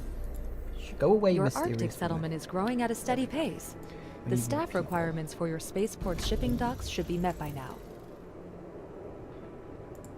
I think. Okay, so we've got that. Where are we at in terms of start upgrading your spaceport? Can we just do this now? Will he attack if I start upgrading my spaceport again? Or does that happen later? I can't even remember now. Yeah, that's why I have you guys for live feedback. And yes, again, I know I'm starting to sound like a broken record. Thank you for showing up. It does actually mean a hell of a lot to me. I got, what are we on now? We're sitting on 5 viewers. That's pretty... To be honest, that is more... I mean, we had 7 viewers earlier, which is a hell of a lot more than I was expecting. I was expecting 1 viewer. I was expecting 0 to show up, and that's only because he promised. I had a feeling you'd show up, Shark. Because like I said, you've been one of my longtime fans on YouTube. And so, you know, I was genuinely hoping you'd show up. Of course, when you followed me on Twitch, I was like, yay! I have a follower. My life has meaning now. So we can build one of those. Hopefully that. See, this is the thing. You really gotta... And that's gonna cost me... Yeah, I can just about get away with that. So yeah, your workforce is something you will really struggle with during the early part of this game. Or the early part of the Arctic part. You're excited when I said I was going to start streaming. Well, I was excited as well. I mean, I'd been thinking about streaming for a while. But I wasn't sure if I would have the audience to sort of justify it. So the fact that I've got at least... You know, I've got 5 viewers right now. I had 7 viewers at most. And I got 2 guys who are at least being active in chat. Which I think gives me enough to work with. Because I do like to think I mean, I'm pretty good with Let's Plays, but I do think I'm slightly more entertaining when I'm bouncing off other people. If I pull that one down to there. Better. Okay. Just, nope, not enough for that. Can we move that down? Come on, move please. Move please. Move. There we go. That's where it was before. Move it down to there. Can I pop another one in? Yes. There we go. See? Success. Okay. So those are all in positives. Now, let's have a listen to what this guy I had hoped to meet you here. Hello. You see, the Arctic is the only place on Earth where fossil fuels can still be found. Many corporations have tried to mercilessly exploit this source of wealth in the past and failed. Yes. The Arctic custodians are quick to show any companies the door if they raise even the slightest suspicion of polluting the environment. Oil, bad, evil oil. These rusty carcasses remained here, many of them shedding black blood from old wounds. But we at USOYEV Incorporated have offered to render them harmless for the Arctic custodians. With your support, I hope. I want to say that the thing you get is called petrochemicals for this one. Find oil traces on the coast. Easy, because they've got giant friggin' rings around them. So let's wander around the coast for a bit. 1, 2, and wait for it. Bound to be more around, knocking around here somewhere. I can't remember where they are. I'm pretty sure they're in set positions. I don't think they move. I don't think they're randomized.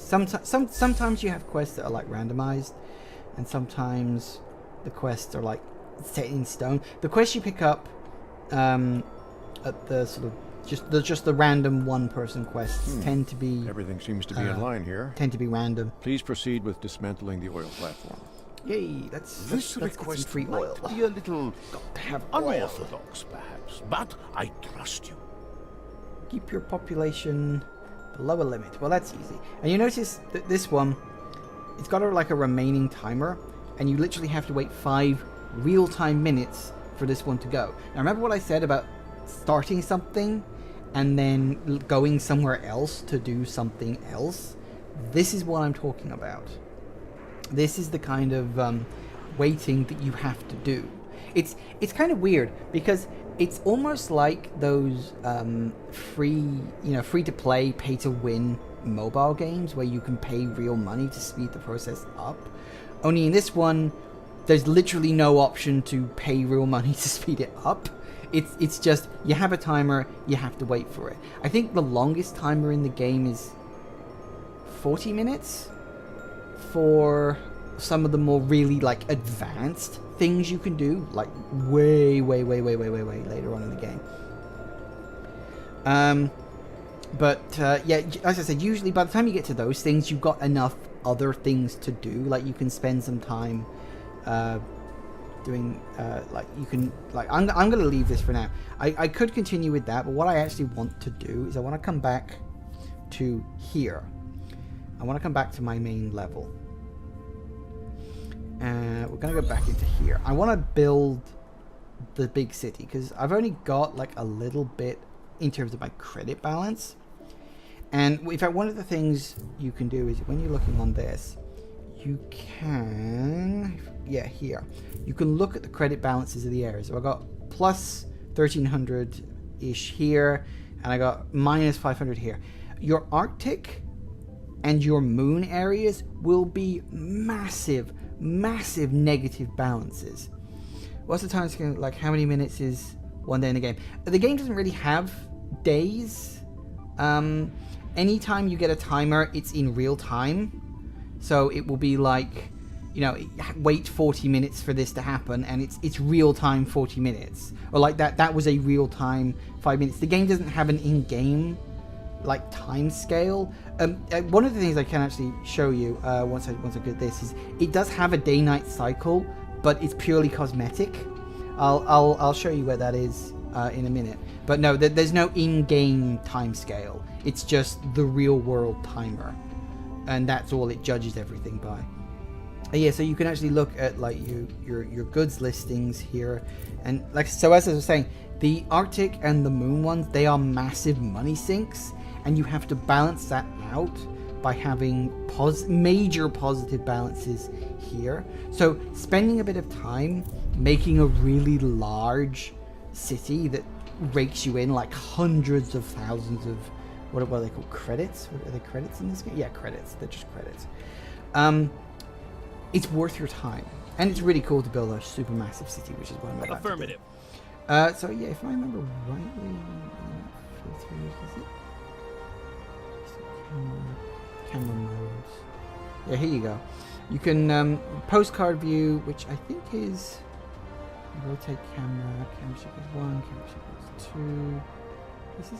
Is this where it goes? Ah, yes. Yeah. And if you look at this, you can go into a kind of first-person mode, which is really nice. It's got a very nice looking skybox. When you go into the one on the moon, and you can look up and see Earth, way too fucking big. What? Can someone please explain to me what is it with video games are not able to get the size of the Earth and the size of the moon correct and in scale? Like, I understand on the main map, because the main map that's not meant to be in scale, but video games never get it right. I mean, it doesn't annoy me, it just kind of winds me up, because as like a fan of space and science and all that good stuff, you know, it does kind of piss me off that they can never seem to get that scale right, because Earth actually looks pretty damn, well, it doesn't look tiny from the moon, but it doesn't look as big as some games show. We're probably not going to get to the moon today. I don't know even if we will ever get to the moon or not, or any of that stuff. But yeah, you get a nice little sort of first person, and it's like, because you're so big, it's like, I am God. You know, it's like, I am your God, and I will look down on all you mortals. and you will cower before me. But yeah. We'll make it. So you can go back to normal. And now it's fucked up the camera. Great. I guess it wants to look more impressive. Yeah, I think it's probably done for the sake of, wow, doesn't that look pretty, rather than the sake of realism. But yeah, you can actually fast forward to a specific time of day, or you can just day-night cycle on and off. And if you actually, I think you'll notice that the shadows do actually move. It takes a bit of time for it to move around. I think there's like midday, I think there's sunset, sunrise, and the middle of the night. So this is presumably sunset we're coming up to. And everything's on all sort of dark and orange, and looks kind of nice. So that's pretty nice. And shouldn't there be giant tidal waves by now? No, tidal waves were something that happened in 2017. You can't do tidal waves in this game. And we can fast forward time again, and now we go into night, which makes everything look all snazzy and glowy, which is nice. I can't remember, was this in the original version of the game? I think this was in the original version of the game. So, and then everything looks all glowy. You got little street lights going on. It looks very sci-fi, which is what I like. I love the style of 2070 and this game 2205. Really good sci-fi style, because it doesn't look like every other sci-fi thing ever. I mean, yes, it's glowy, it's blue, but it also looks really nice. Like, you could imagine, I mean, okay, yeah, I build everything in a grid, but that just makes things easier for me. But you could imagine kind of living in a city like this. You know, you've got all these, everything's glowing, it's all nice and pretty, and it's like, the future is great in this game. You know, it's not post-apocalyptic, or, you know, we've destroyed the world. It's like, no, we came close to destroying the world, but then we fixed it, and we moved on, and we went to the moon, and we built moon bases, and moon cities, and all that other stuff, and it's awesome. It's great, and that's the kind of future I want to fucking live in. Anyway, that's neither here nor there. We want to claim this area. Can we claim this area? We can claim this area. Let's claim this area. An ideal location for the next branch Claimed. office. Well chosen. Roger. Move you out of the way there. And let's just put time back to normal. Because obviously I need to see what the fuck I'm actually doing. I mean, it's very pretty, and it looks good when it comes to taking images and stuff. But in terms of practicality, not so much. Not so much. Wow, it is 4:45 already. I cannot believe that. Okay, so let's set things up for later on. One of the things, because like I said, like you wouldn't think a grid-based city looks that real. Well, yeah. You wouldn't think a grid-based city, but if you think about it, most American cities, especially the large ones, like you look at New York, that's just a grid. That's what New York is. So, you know, I'm not saying every American city is based on grids, but a lot of them are, because grids are easier for navigation. In the UK, we don't really do grid-based cities, because we have roundabouts, and it's hard to do a roundabout on a grid. Whereas you guys have city blocks, and so it makes things very easy to sort of navigate, whereas in UK it's impossible to get anywhere, because, you know, that's kind of how we like it. We like people to stay where they've been told to stay. That's how things work in the UK. You go there, don't move, that's the box you've been put in, don't go anywhere, please. Or something like that, I don't fucking know. Cough, Milton Keynes. Yes, I've heard about Milton Keynes. The problem with Milton Keynes is a modern town. And when I say modern, I mean it's one of those planned, soulless, fucking... It's a zombie town. That's what Milton Keynes is. It's a fucking zombie. I've never been there. And I never want to go there.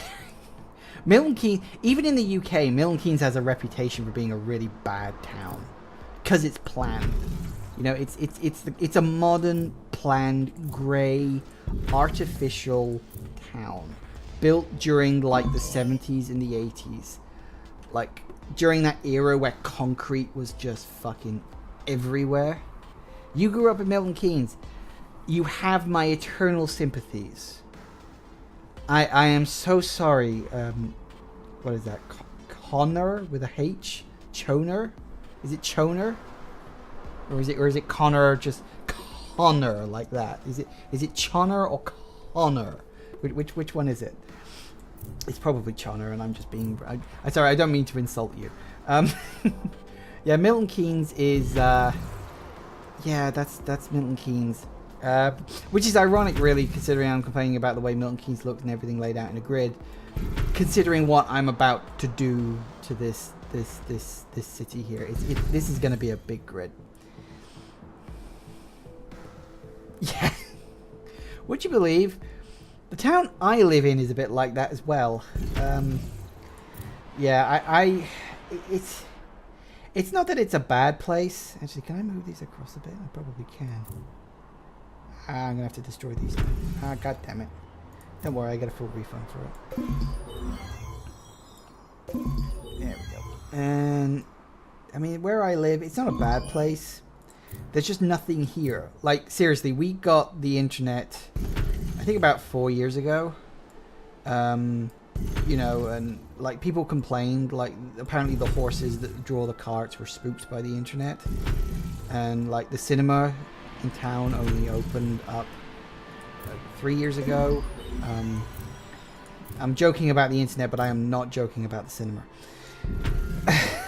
I am 100% not joking that we have only had a cinema in this town for a couple of years now. Let me put it to you this way. The town I live in is so out of the way and so middle of nowhere. We do not have a Starbucks. I want to reiterate that. We do not have a Starbucks. That's how crappy the town I live in is. You know what? I want to rearrange these again.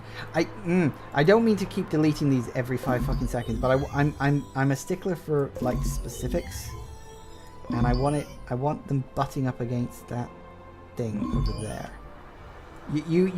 This is what I do in my spare time, guys. I make sure everything lines up and is nice and equal and looks very nice and very pretty. The thing is, although I'm building this thing in like grids, that's just because I'm friggin' lazy and can't be asked to do like a spider thing. Although everything is built in grids, you don't have to build it in grids like this. You can build it in whatever kind of grid you really want to, which is great. I think anyway. So yeah, there's that. Oh no, wait, hang on. What?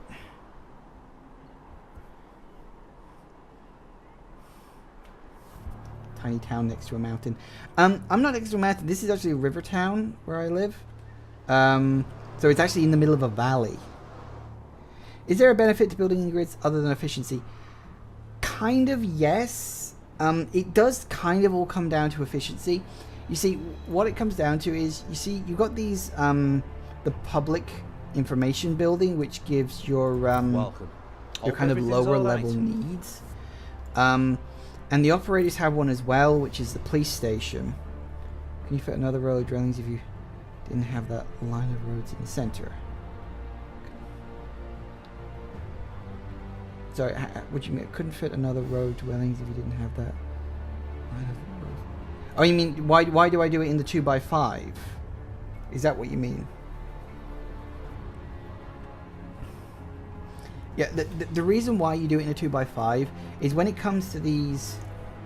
Yeah, 2x5 chunks. Yeah, when it comes to these things, it makes it easier to manage your information-based buildings, because I'm gonna build a whole bunch of buildings, and then I'm gonna have to destroy a bunch to get these sort of placement building, what the hell are they called? They're public buildings. They're buildings you have to place down in order to satisfy a need. So unlike these ones where you have to build like a construction thing and then that satisfies a need, these things have to be directly around the actual buildings, the actual like residential buildings. and they have to specifically be there. For instance, when it will come to build these ones, I will actually build them here. So I'll destroy part of the road, and I will take out these 2 buildings here in order to squeeze that in. But then it satisfies all the buildings in the area around it. Then when it comes to, I can't show you because I don't have access to that yet. Are you complaining about something? Yes, you're complaining. I don't have enough stuff. Yeah, hang on a second. Let me just... they're leaving. They're complaining and they're running away. Probably for the best. So in terms of just like working out where to go, like the security department, I think I have to destroy all 4 of these buildings here. I can then drop it in one corner and then build a lot of individually sized buildings sort of in an area around it. So in terms of like, it's getting the maximum sort of resources in a given area. It does basically boil down to efficiency, but when you're playing a game, it does come down to efficiency a lot of the time. It's just how I choose to play the game. You cannot, like, you can have a complete higgledy-piggledy map layout. You can put small buildings and big buildings next to each other as much as you want. You can create whatever the hell you want to create. And I'm deleting these again. I don't like the way I've laid this out. I know what I did wrong. I know what it is I've done wrong. And I know why my brain is complaining about it. So hold up now. Just 1 second. Because what it is, I like the grid layout, and this is going to be like grid plus. Because I may, what I may do is when I go to quit, I will load up one of my other save files, and I will show you what I've done on that one, just to sort of show you this is where we're going. This is, you know, where we're going. We need grid roads, you know. And that's just how I do things. It's just, it works for me for some reason. Don't ask me why. Unusually long playing time detected. Bugger you. Pause. Recommended. Oh look, they've actually started shoehorning in health and fucking safety messages in video games these days. Isn't it fun? That's one of the things I hate about the 3DS version of Ocarina of Time. I mean, Navi was annoying to begin with. Now she gives you fucking health and safety information, and I'm like, I don't want your help. Go away, you stupid poxy-sodding fairy. Anyway, we need water. We need water. Water.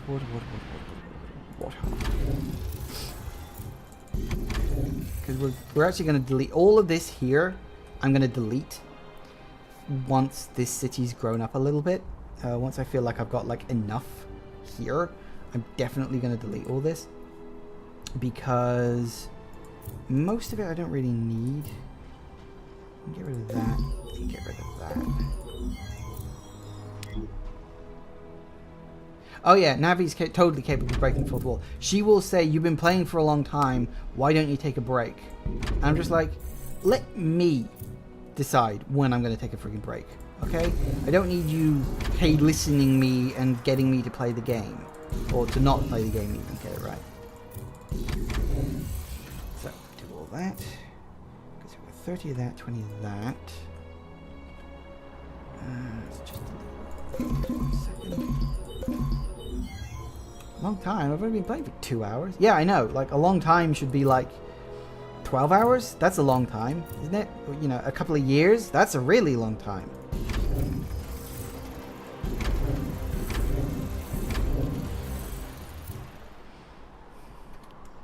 I mean, I get that they want to show, hey, look, we're responsible. You know, you don't censor us. We're totally responsible. It's totally legit. And it's just like, no, sorry, don't. You can be responsible as much as you want. I will never be responsible. I'm a fully grown adult. I can be as responsible or not as I wish. And it's like, bugger you. Ugh, blow my neck. Oh, I'm starting to feel the effects of this. This is the thing. I can play a game for 2 hours, no problem. Talking and playing a game and monitoring a chat room and doing all this stuff, this is hard. This is friggin' hard. I mean, that's usually why I only do 3 episodes of a game per week, is because that's about it. That's about, you know, I can do an hour If I go, I can usually do 4. 4 is like the most, like an hour and 20 minutes, an hour and a half. That will usually start to push my limits. I've been doing this for nearly 2 hours now. Yeah, I know you did a 12-hour stream once. That's because you are mental. I know my limits, okay? I know what I am capable of. And, yeah, a 12-hour stream is not it. I don't think I could ever do a 12-hour stream. Like, seriously, I don't think I have the stamina or the strength for something like that. I don't think I could ever do something like that. That's why my streams are probably only going to be 2 to 3 hours long at most. And I do mean at very most. How did he get used to it? Practice, truth be told. Yeah, if you go back and look at some of my really early Let's Plays, I'm not used to it. Like, not at all. Like, I am not even... I'm quiet. I am mostly just focusing on the game.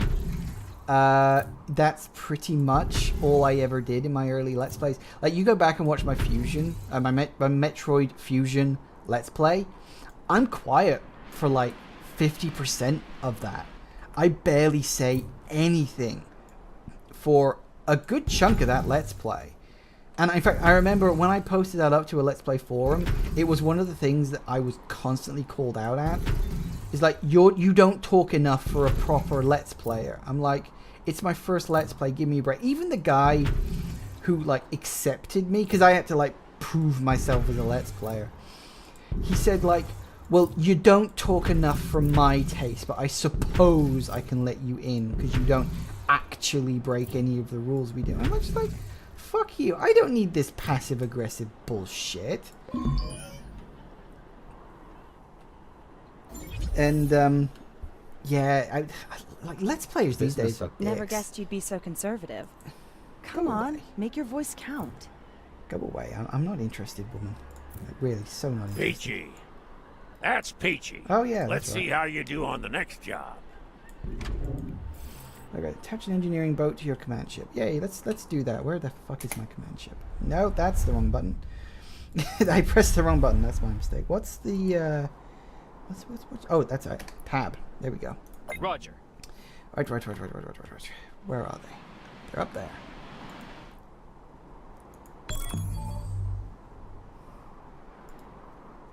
Do my own thing. Yeah, here's the thing, right? Metroid Fusion, I mean, for the record, it has been almost 10 years since I first sat down to do that Metroid Fusion Let's Play. I did that in May of 2008. It has been nearly 10 years since I did my first ever Let's Play. And then I could tell you the story of how that first Let's Play came about. Docking successful. I was in a pretty bad... In fact, you know what? I'm not way. going to tell you this now, because... Wait, where are we going? Oh, that's right. We're going over here, aren't we? I'm trying to decide in my mind whether I actually want to tell you the story of my first Let's Play, or if I want to save it for my 10-year anniversary. I might save it for my 10-year anniversary. I had, like, given clips and sneak peeks of what actually happened to that first Let's Play to come about. But it's a story. And it's kind of the story of my life as well, because it's kind of all interconnected. Almost, it's kind of one of those things that I could do with one of those draw my life, except the fact that I can't fucking draw. And nobody would care. Not bad. Yay, not bad. However, there's still one little problem with the whole deal. I need to do that. Hang on, if I go down here, I can set you working for 5 minutes. And module 10. There we go. Is that enough to satisfy you? It is indeed. Okay, 5 minutes. Right, excellent. Because Zero will be able to attest to the fact that my Let's Playing... He started me off on that. He put the idea in my head about me Let's Playing.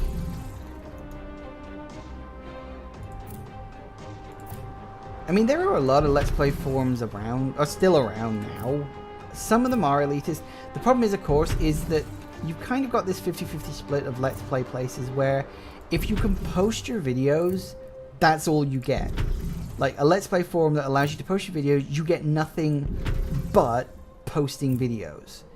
And I can totally understand that the Let's Play forum might not want that, because, like, you know, we're not here just to advertise you. You know, we want you to actually use our forums, not to just, you know, show up, post your shit, and then fuck off. You know, that's not what we want. You know, we want actual engagement on our forums. And I do feel sorry for people who do that, because it can't be easy. Because Let's Playing is not easy. Let's Playing now, especially on YouTube, I think it's harder now than at any other point in YouTube's history, just based on the way the algorithm can completely fuck you over if you don't do things its way. Like, I actually learnt the other day that the YouTube algorithm can just arbitrarily decide to make a video you have posted completely invisible. Like, no rhyme or reason to it. It just, the algorithm has decided your video is not going to be popular enough, so it will make the decision to make it completely invisible. I mean, me and Zero were talking about this, that Zero didn't get the notification. Yeah, the stream announcement video. I posted a stream announcement video, and Zero didn't get the notification in that. Originally we thought it was because YouTube was just blocking it because, oh, it's YouTube, it doesn't want you people going to Twitch because it's like a rival and stuff like that. That might be a part of it, but from what I've been learning about the algorithm lately, it's more likely it's because it wasn't a Let's Play. And the YouTube algorithm will actually decide, even for a subscriber, what they will and won't see, even to someone they're subscribed to. So if you're subscribed to my channel, the YouTube algorithm will decide which of my videos, even as a subscriber, you will see. Right? So because it wasn't a Let's Play video, and because it was just basically a vlog, you didn't get the announcement for it because you haven't watched my previous vlogs. And so people who do multiple video types on their channel, so if you have, take Zero for instance, he does like his commercial failure, you do your video game reviews, and what else do? You do other things as well. But like if you have someone who is subscribed to you, but they're only subscribed to you for your commercial failure videos, YouTube's algorithm will only show them the commercial failure videos in their feed. It won't show them the video game reviews in their feed. That is how evil, and I use that term very loosely, how actually evil the YouTube algorithm is. It will actively hide videos that it doesn't think are going to be popular enough. And you can actually get stuck in a kind of weird feedback loop, whereas if the algorithm decides you're not popular enough to advertise, it won't advertise you, which makes you even less popular. And that's a problem. So, yeah, it's weird. So if you want to, you know, if you're subscribed to somebody, make a point of going to their channel and watching everything they have on a regular basis if you want to watch everything they have. Otherwise, the algorithm will not show you part of their content. So, you know, you have to tell the algorithm what you want to see. And if you want to see everybody's videos, you have to go there and actually look at those videos. You have to do that. That's just how the algorithm works these days, because of course it's all about viewer engagement. And what the algorithm wants is for you to spend as much time on YouTube as possible. It wants to start what is referred to as a, I think it's called a click chain.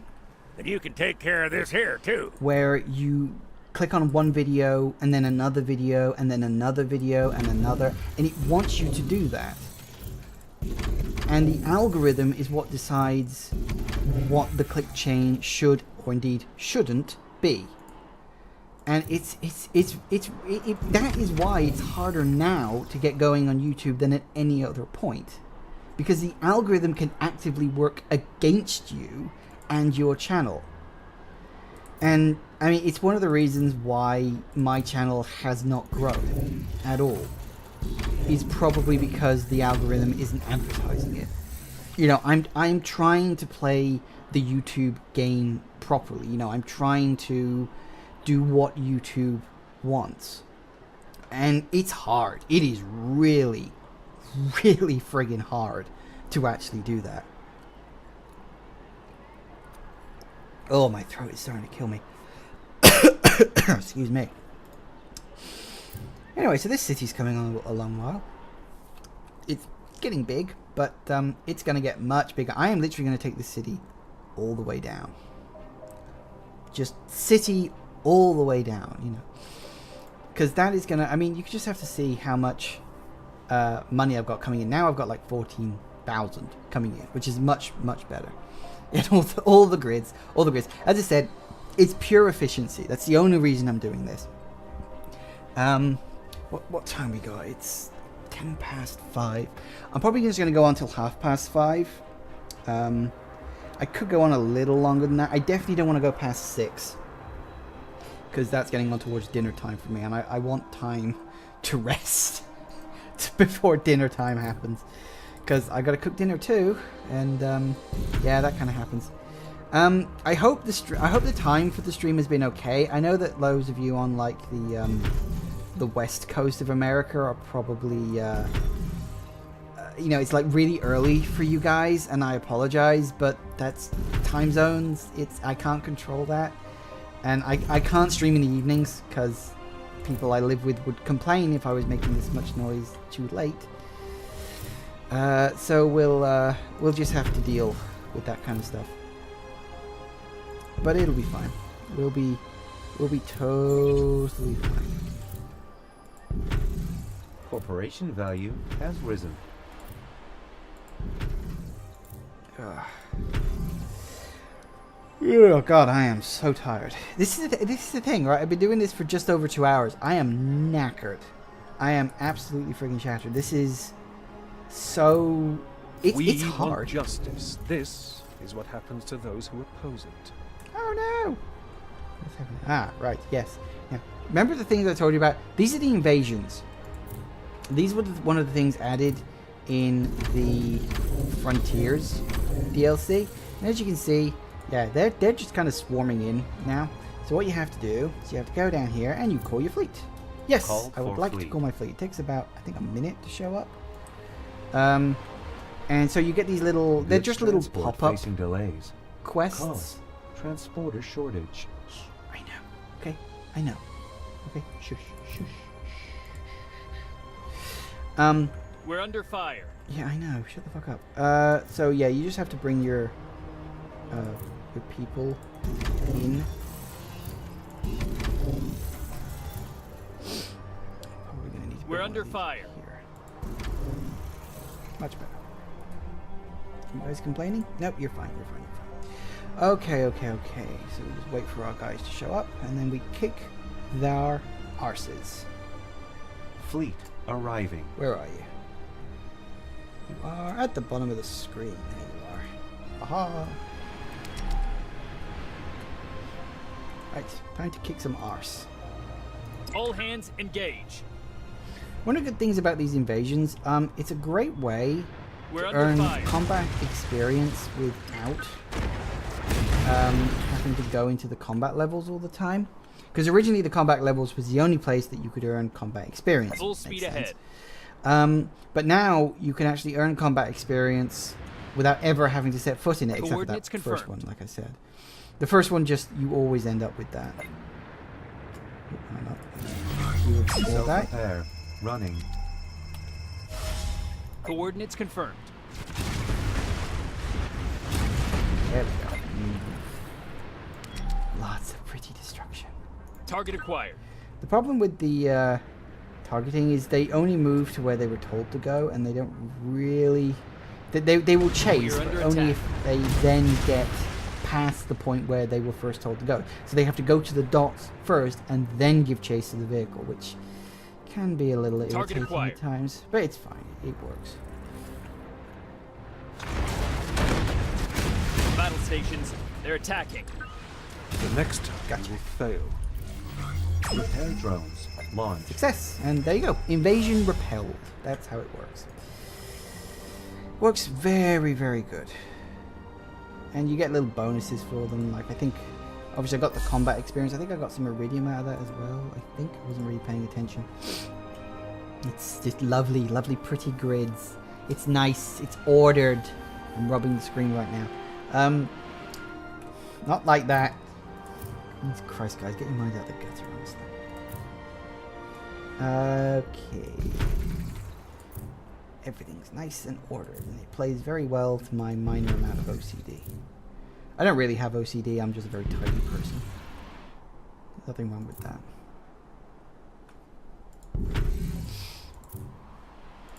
Okay.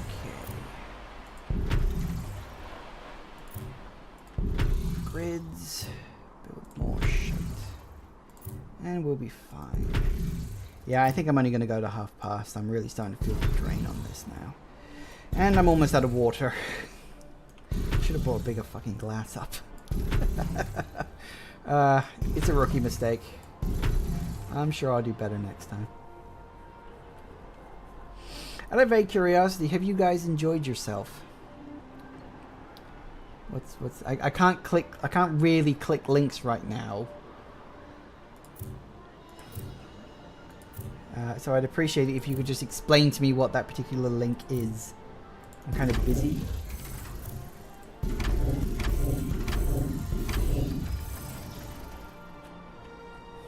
What's the link?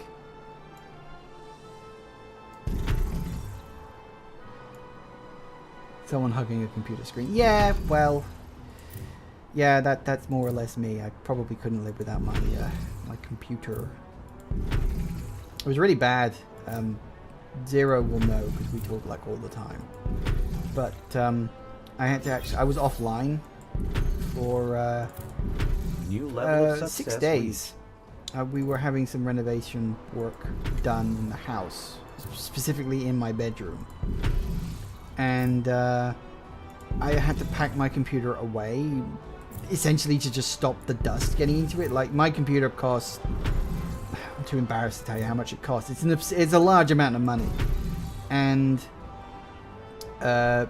so obviously I didn't want it getting like damage or dust or anything in there, so I packed it away, like wrapped it up in some bin bags and sort of stored it. And I had to move all the furniture away from one side of my room anyway while this renovation work was going on. But yeah, I had no computer access for almost a full week.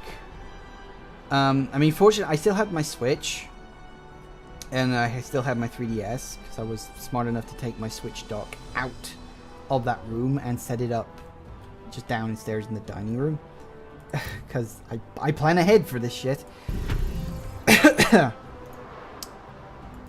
But yeah, that was hard. That was a long fucking week.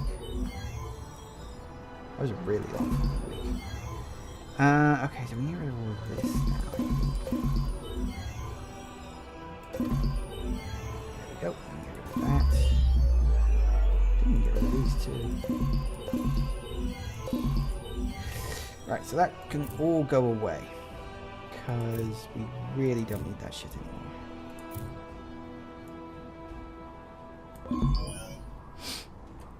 So that'll work. Yeah, that's all good. We'll probably just add more modules into this. So yeah, as I was saying before, have you guys enjoyed the stream? Like, you know, we're going to be wrapping it up soon-ish. But have you guys enjoyed yourself? Have you found it interesting? Have you found it entertaining? Have you found it boring? You know, be honest with me here, guys. You know, if it's boring, then fine. You know, I don't have to. I cannot do the whole streaming thing.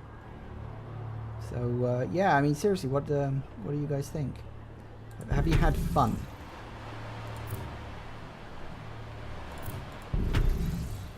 That's the important. I want you guys to enjoy yourself. When I can interact. Yeah, I've always said, I've always been... I know I'm more entertaining when I've got someone to bounce off of. You know, because there are people who are just naturally funny by themselves, and then there are people who are funnier when they're part of a group. I'm definitely one of the people who is funnier when it's part of a group, which is ironic considering the fact that traditionally I'm a bit of a loner. Like, you know, I'm not saying I'm one of those people that just sits in his room by himself. No, actually, fuck it, I totally am one of those people that sits in his room by himself. But self-deprecating humor. But yeah, I am definitely one of those people who because I can, I sort of feed off other people's humor in that regard. And you know, you just have to look around. There are comedians who are definitely funnier when they're like part of a group or something. You know, you just watch enough TV and you'll see like comedians who are like that. And while I would never classify myself as a comedian, I am trying at least to be an entertainer. And I hope that I at least have a vague sense of humor. I know my sense of humor is a bit twisted. That's just me. You know, I'm just one of those guys. You know, just dark humor is just, that's my jam. So yeah, that just works itself out. Shark fans just happy to see me doing things. Well, yeah, I mean, I've been pretty consistent with the videos. I'm assuming the small smattering of views that I get on my videos are probably you. As I said, so if you think I'm not uploading videos to YouTube, bear in mind it's probably the algorithm not sharing videos with you. I honestly, I consistently put up one video every single day. So if you don't get the notification, check. Like, do it, check manually, and eventually the YouTube algorithm will get the message that you want to see my content. Eventually. I don't know how long it takes to filter through to its thick friggin' skull, but yeah. Okay, so this is good. This is a good start. I mean, it's just it's a grid. It's a fucking grid. So yeah, like I said, the point of this, and allow me to just, well, the thing is you delete that, and then you delete that, which doesn't really affect anything in the grand scheme of things. And then you just plonk that there. And then it has a nice big area of effect, as you can clearly see. The ones with the blue symbols above their head are ones that are complaining they don't have it. And then what I would do is I'd do that there and that there. And you connect that up like that. In fact, I think I'll move those to that side. And then you can build some ornamental parks there. And then it looks all like nice and pretty. And parks are playful. The ornamental stuff literally has. I have no idea how many times. Really? You rewatch what is arguably my worst Let's Play? It's my first. Your first is never the best.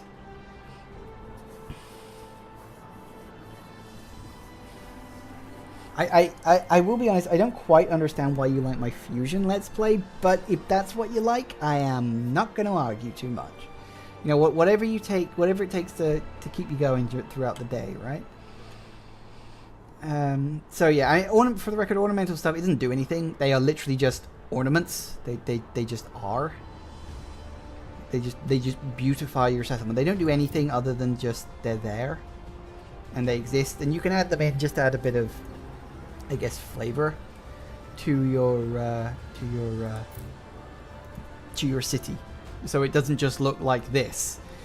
You know, oh, excuse me. This is what I do for the sake of efficiency and for the sake of numbers. If you wanted to create something that looked actually like a real city, you could throw in these ornamental things here. Like, you know, you got bus stops, escalators, you know, firework igniter. What the fuck?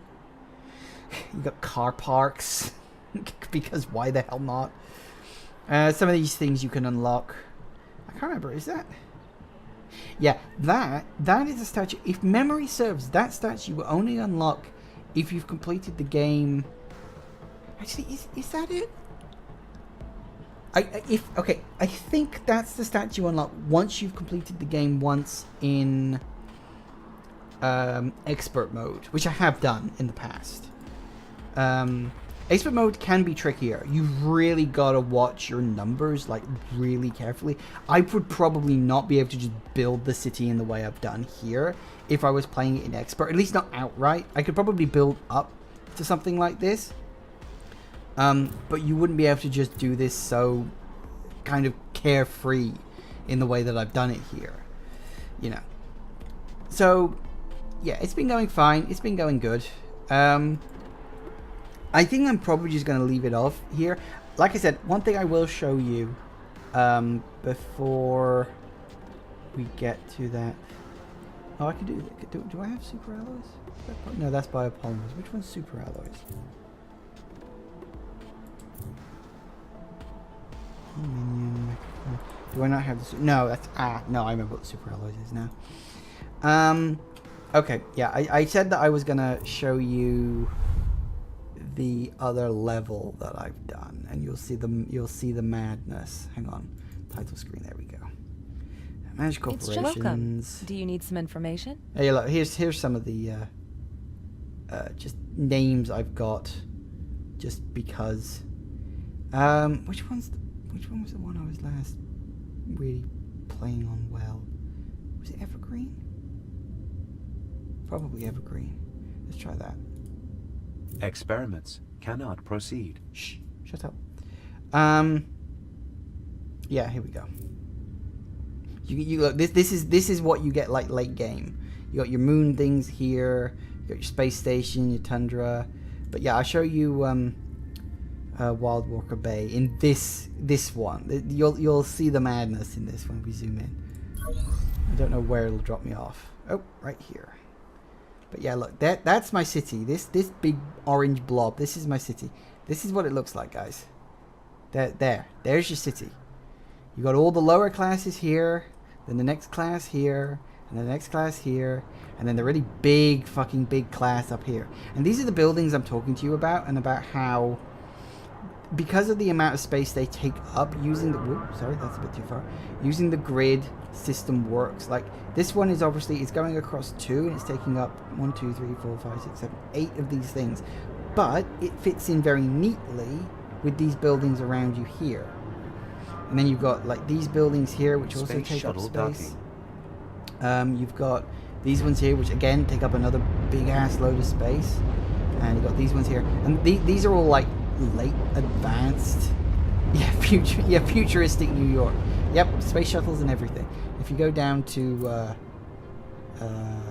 postcard view, sort of look at it from the view where the plebs are, you can sort of stand up on the mountain if you want, and sort of look down on the city like that, and just see the rolling landscape as it goes across, with, like, the space elevator and everything off in the background. It looks pretty damn cool. Like, even though it's very... Because it's very grid-based, and it's very, like, you know, this bit here, this bit here, this bit here, it still looks pretty fucking cool. Like, hang on, let me change it to night. It's going to take a bit of time to get there. And you can see, like, you've got all the buildings I've got here. Again, these are all late game buildings. You'll see them later on as we move on with the stuff. As we move on to night, and things start glowing. And yes, it even has the stars. And look, there's the moon. And look, you can even see the cities on it and everything, which is a nice touch. Like, I like that they added that. You can actually see the cities on the moon, which is pretty cool. But you approach it, look at that. Like, doesn't that look pretty fucking epic? Like, just all the glowing lights and the buildings and everything. And this is without any ornamental stuff. Ornamental stuff would probably make it glow even brighter. But I do love the look of this game. It's like, it's really, really good. And if we just sort of walk over here. Whee!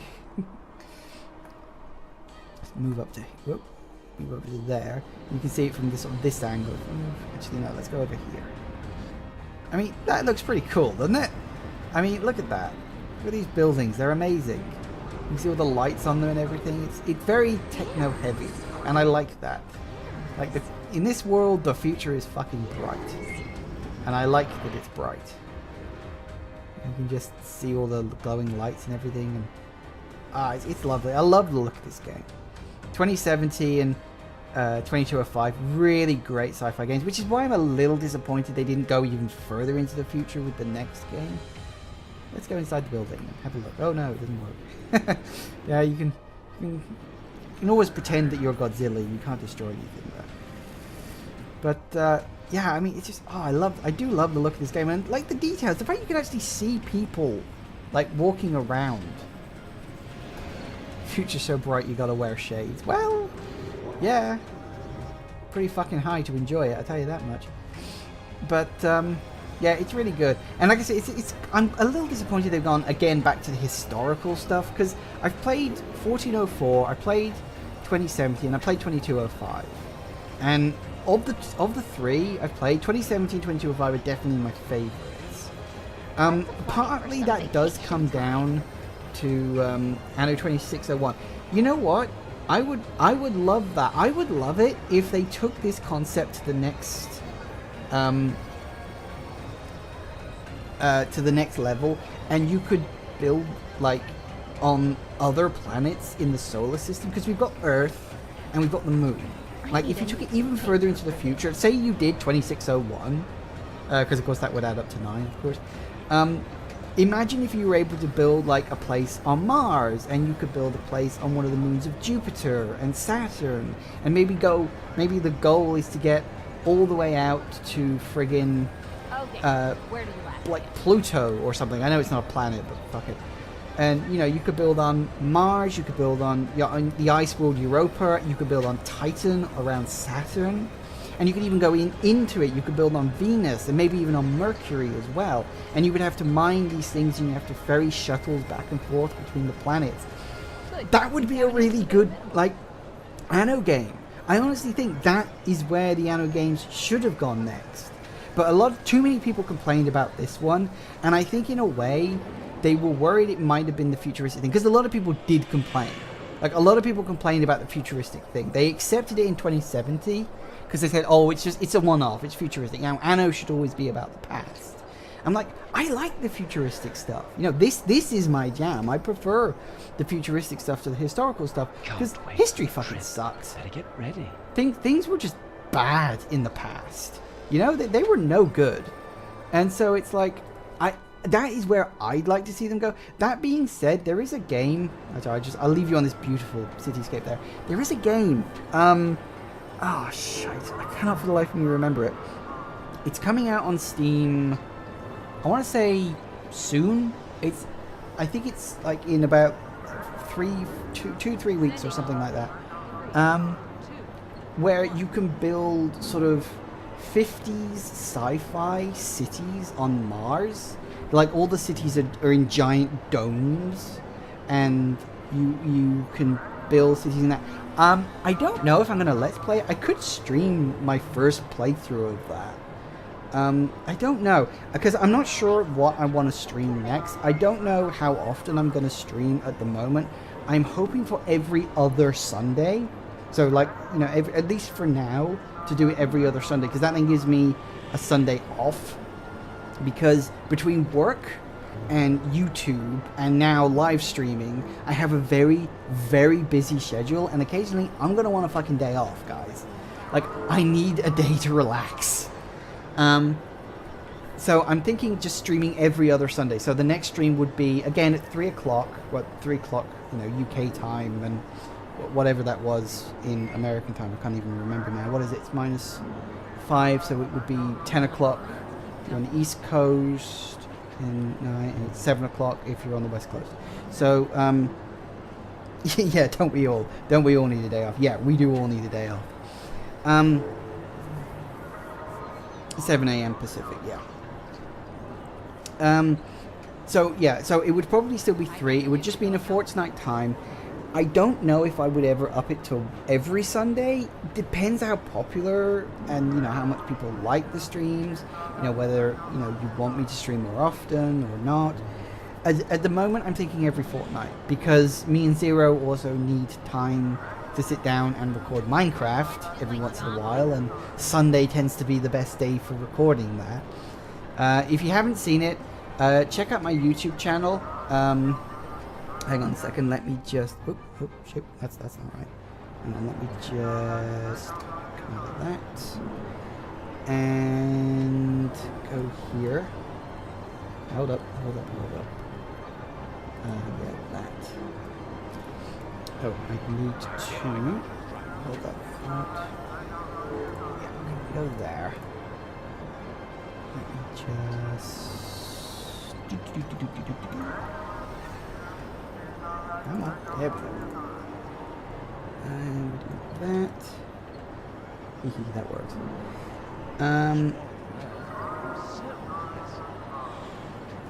Yeah, so if we do that,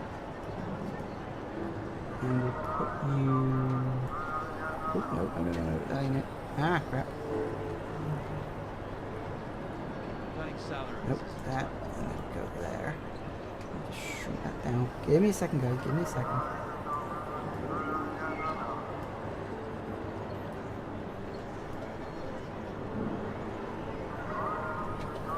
Let's just pull that down a little bit. And boom! Hey, success! Can you see that? You can probably see that. Hang on, let me just shrink it down. There. If you didn't know what my YouTube channel was, it's there. Yeah. Yes, thank you, Zero, for posting that in the chat. He knew what I was doing before even announced it. Yeah, that's my YouTube channel. I need to think of some way I can actually put that like active in the stream somewhere. Maybe I was hoping there'd be like a description box, but there really isn't. But I'll work something out like that. So yeah, I'm going to slowly be wrapping this up.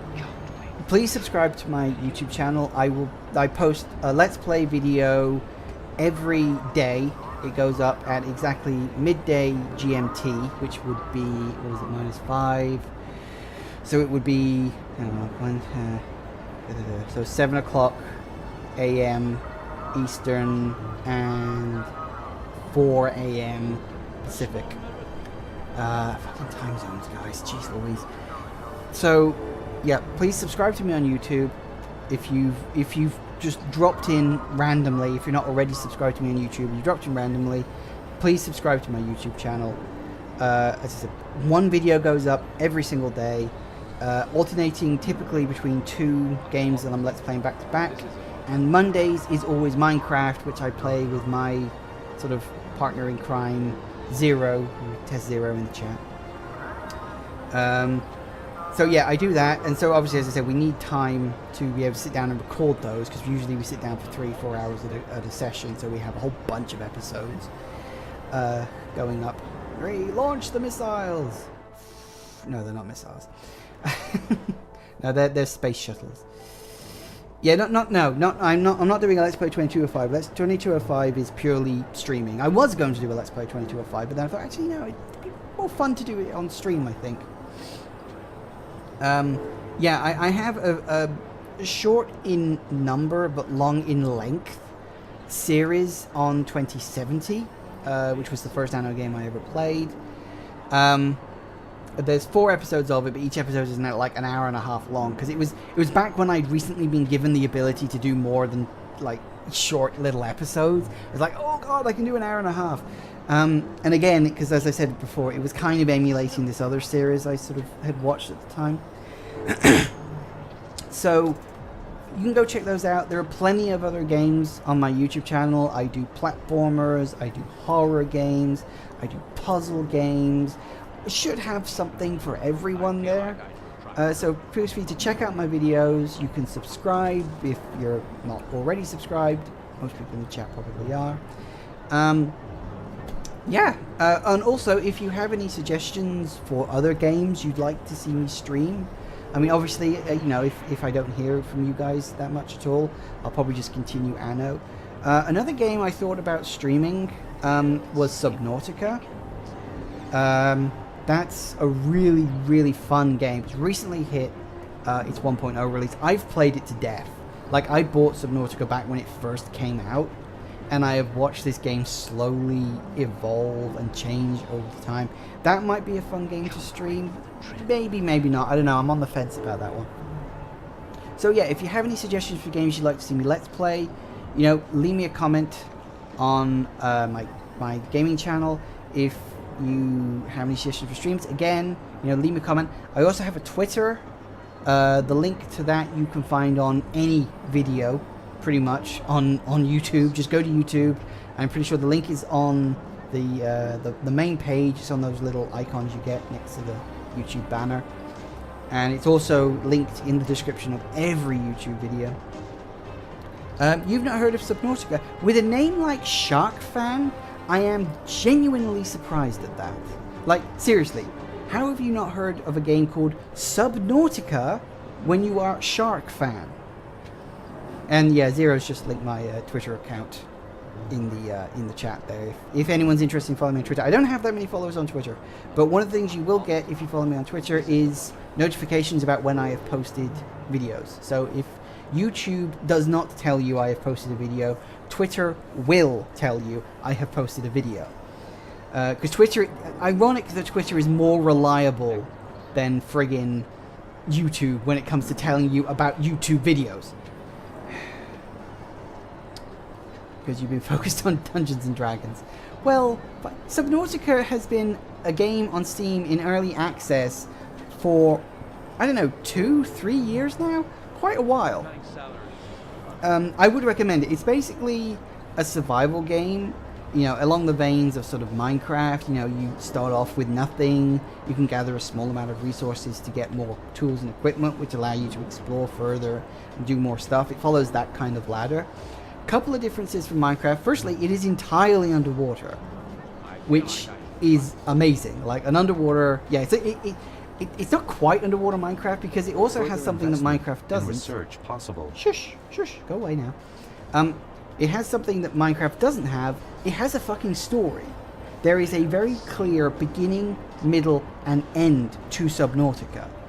And whether or not you like stories in survival games, I think the fact that they actually took the time and trouble to create a story, I think is great.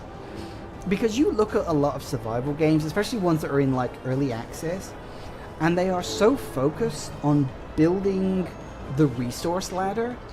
Like, like in Minecraft, it's, you start with nothing, get wood. Once you've gotten wood, you get stone. Stone allows you to get iron. Iron allows you to get diamond. And there, that's it. That's your ladder. That's your resource ladder.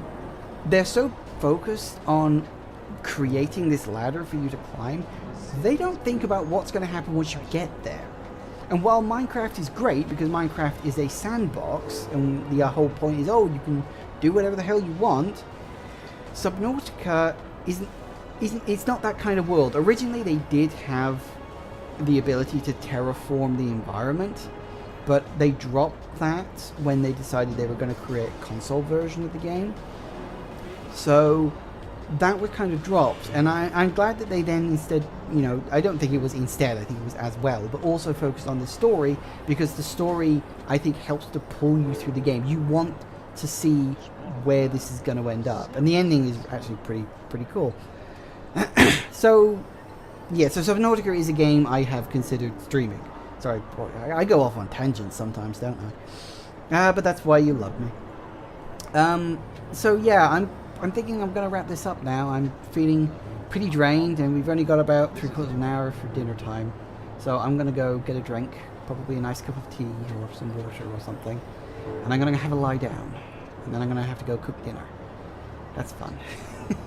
So, seriously, thank you guys for watching.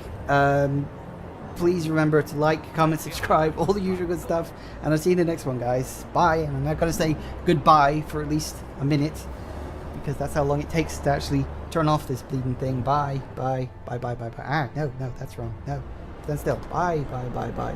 Bye, bye, bye.